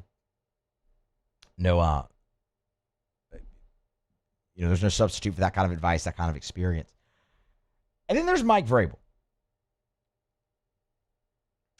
And Mike Vrabel is one win away from some history here at the Super Bowl, being a guy who can win as a player and as a coach on the same team with the same franchise. And he was asked about being one win away from New England's 7th Lombardi Trophy. From all my different stops, there's a lot of stops, and everybody has a journey to this league, and my journey has included a lot of different places. And again, I've always said this, that thankful to get my start in the NFL with the Pittsburgh Steelers organization, with Bill Cowher, the Rudy family, to be able to come to New England to be a player here with Bill and Mr. Kraft, and even the time I spent in Kansas City, then the opportunities to coach at Ohio State. So you try to learn and try to pay attention and focus and learn each stop along the way. But then again, you have to make it your own style. So there's things each and every week that I'll draw on. They'll draw on things that we did in Tennessee that we liked or that I thought maybe resonated with the players. So constantly trying to draw on things to help us. I liked the beat. Somebody forgot to turn off the DJ booth. They cut it at the end, though. I like Vrabel. See, it didn't sound like a bed, like a produced bed under him talking. It sounded like there was stuff going on in the back, beat, yeah. And I think Vrabel should have just started speaking along with the beat, like rapping with it. That would have been awesome. That was cool. But, I mean, look, I love Mike Vrabel. I think he's an incredible coach. I thought the Tennessee Titans were ridiculous and just flat out stupid for firing him after he got them to the number 1 seed in the AFC. And I think that the proof is in the pudding there. His first year in New England is able to help rebuild that thing. And he's got him in a Super Bowl. Like, the fact that guy was fired from an NFL job where he, again, had the team as the number 1 seed in the AFC, that is absolutely ridiculous. So I'm very much rooting for Mike Vrabel here. I think it would be awesome to see him kind of make that history, get, one as a player in New England, one as the head coach. That would be really cool. And you just, you listen to Vrabel speak, and he's a guy I can understand why guys want to play for him, and just a down-to-earth, really good guy. So, I mean, again, it's not the names you want on the marquee for a Super Bowl, really, but, man, it's not void of storylines. There's no Super Bowl ever is. So, we'll see. They'll tee it up, kick it off, Super Bowl Sunday, February 8th. That's this weekend. After the Pro Bowl, of course.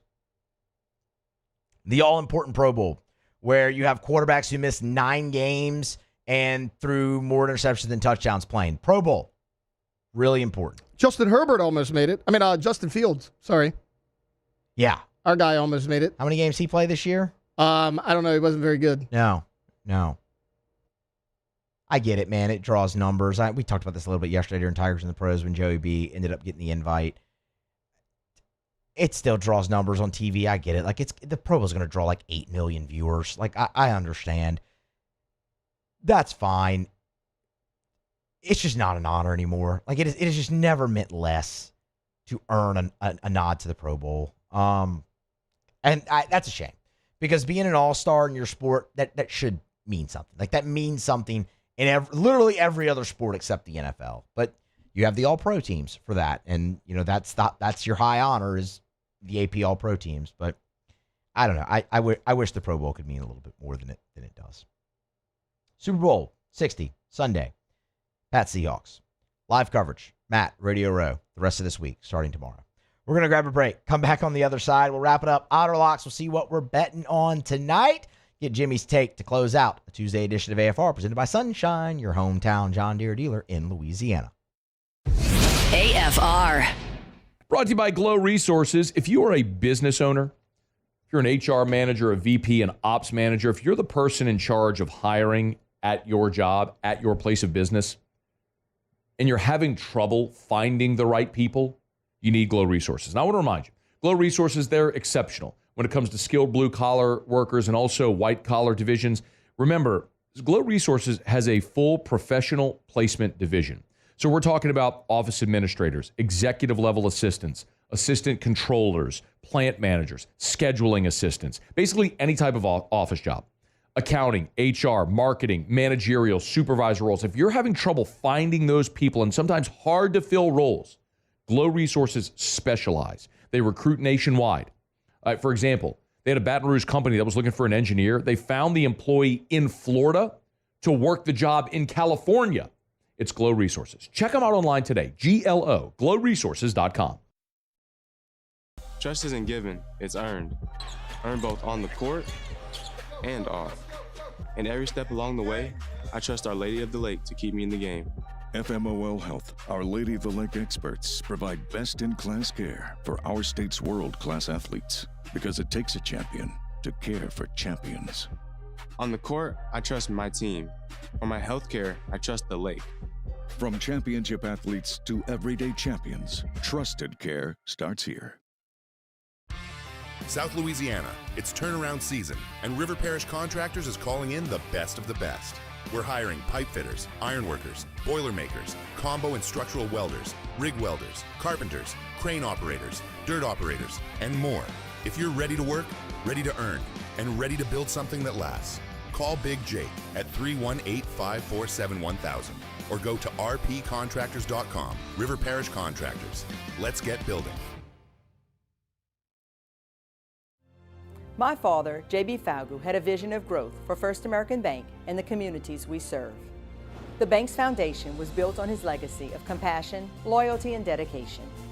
Through his years of leadership, First American has prospered to heights even J.B. could not have imagined. I know my father would be extremely proud of the customer service and financial stability that First American provides to Southeast Louisiana.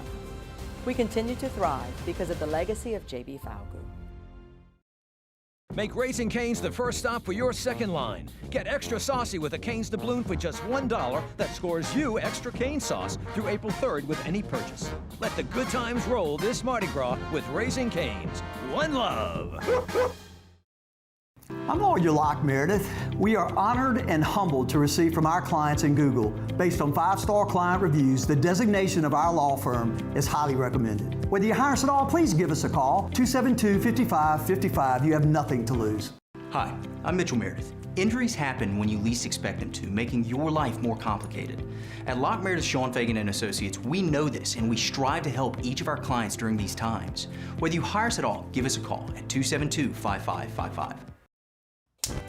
Looking for cleaner energy? Propane is energy for everyone. And when you're cooking with clean, affordable propane, you're cooking with gas.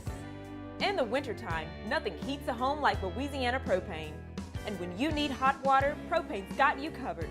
Oh, and you won't regret that propane generator when the power goes out.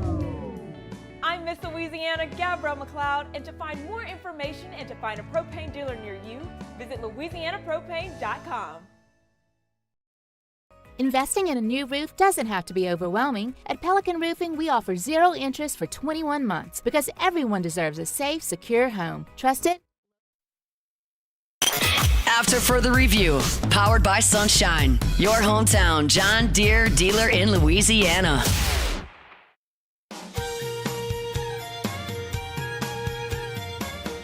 Love telling you about Arco Power Systems, ARCCO, arco.com, arco.com. That's Arco Power Systems. You know, we talk about generators a lot in Louisiana, especially all along the Gulf Coast, where we're sort of in this storm belt right here in the Gulf Coast. Well, of course, a lot of people have home standby generators. When we talk about Arco Power Systems, these are not home standby generators. This is industrial generator power. This is for your business. I mean, just think about it. When the power goes out, be it a hurricane, an ice storm, snow like we had last year, power goes out. What do you do with your business? Well, being offline is not an option. That's why you need Arco Power Systems. ARCCO, arco.com, arco.com, arco.com. Just look at all the locations. Baton Rouge, Bossier, Harvey, Lake Charles, Mandeville, Mobile, LaPorte, Texas, San Antonio, Little Rock, Houston, Dallas. They're everywhere. So if you're a business and you need standby power for your business, you need Arco Power Systems. ARCCO, arco.com, arco.com, arco.com. All right, home stretch here of a Tuesday edition of AFR. We'll wrap it up the only way we know how, with Auto Locks. Auto Locks. All right, time to win some money. Presented by Total Maintenance AC Repair. Same-day service means you will never sleep hot. 480-1000. We are Total Maintenance. I think it's safe to say that I won the bet. Super Tuesday in college basketball means we have a smorgasbord. Otter, how are you? What's up, man? How you doing, buddy? I'm doing awesome. Not gonna lie, I peeked at Otter Locks on the website earlier. Saw an alt line parlay. Got really excited, Otter. Got pretty fired up about that. What are we looking at tonight? College hoops. Although got quite a few teams off. They got this week or next week where every team is going to have a week off. So they scheduled that way to start on a Saturday, end on a Saturday. So a little less than normal, but let's get right to it. Let's start with our alt line parlay. This is going to pay basically even money, but just a few games that are kind of lopsided. Certainly don't want to lay a big number, and really not comfortable in the team that they're playing that's going to even cover the numbers. UConn's at home against Xavier. They're rolling. They're consistent. You know, Hurley's not going to allow his team to just take anybody for granted. Way too big of a number to lay, but certainly I think they'll have no problems at home in stores against the Musketeers. UCLA at home against Rutgers. So Rutgers, 1 minute remaining. Road trip from Piscataway to L.A. UCLA at home. Virginia at home against Pitt. The only road team in this alt line, money line parlay and you have to go to lines because I've brought the numbers down to significant numbers on all of these. But St. Louis is the only money line. They go on the road to Davidson quickly. The other three picks are straight up. USC minus 1.5. It's plus now 1.5 at some places now. But they're at home against Indiana. Indiana double overtime in Los Angeles Saturday. They're on the road a lot. We like USC to bounce back. Ole Miss plus 12.5. One of our contributing handicappers, Ace Simonera, gave them out earlier today at Tennessee. Big number. And then Wade's crew, NC State minus 1.5 at SMU. SMU's lost their last 4 out of 7 in conference play. The Wolfpack we have won 4 in a row in the ACC. Where are you tomorrow? Quickly, Otter. All right, we're at Modesto. Modesto. All right. Y'all get over there and see the guys. Thank you, Otter. AFR.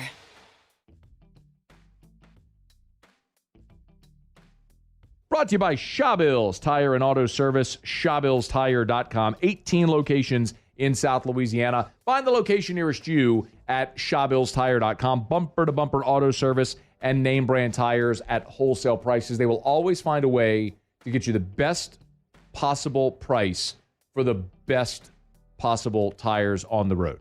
That's what they do at Shawbills. And when they get you in by selling you the best tires, the cheapest price possible, they're going to treat you like family, and they're going to treat you so good, you're going to keep coming back year after year after year every time you need anything for your vehicle. Tires rotated, oil changed, check engine light on, brakes squeaking, whatever's wrong with your vehicle, bring it to Shawbills. Let them give it the once-over, and you can always schedule online, so it's convenient. ShawbillsTire.com. Find the location nearest you at ShawbillsTire.com. Shop tires online at ShawbillsTire.com.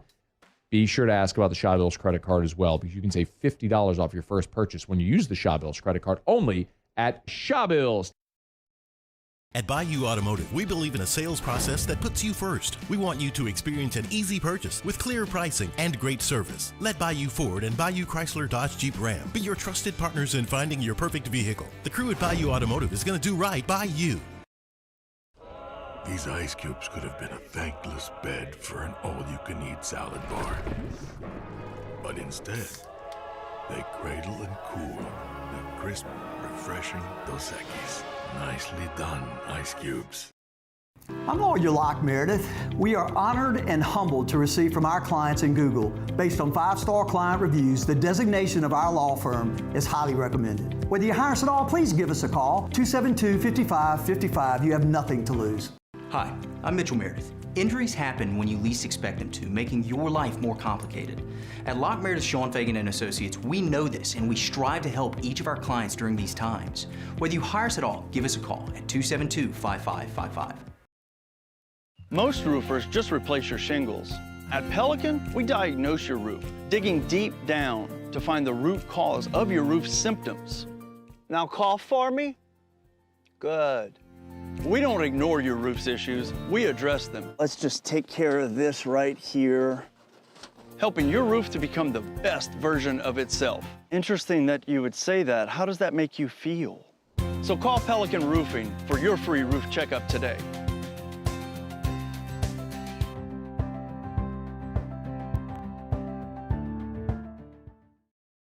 Today, we are shaping tomorrow. We are researching how extreme stress impacts the immune system, from trauma victims to athletes and even astronauts.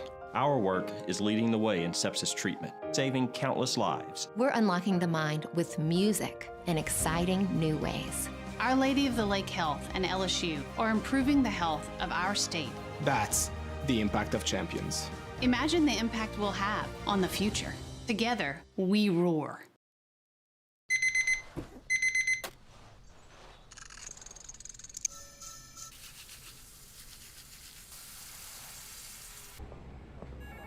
Sometimes you ignore the signs, even when they're right in front of you. Problem gambling isn't always easy to spot. Know the signs. Set your limit.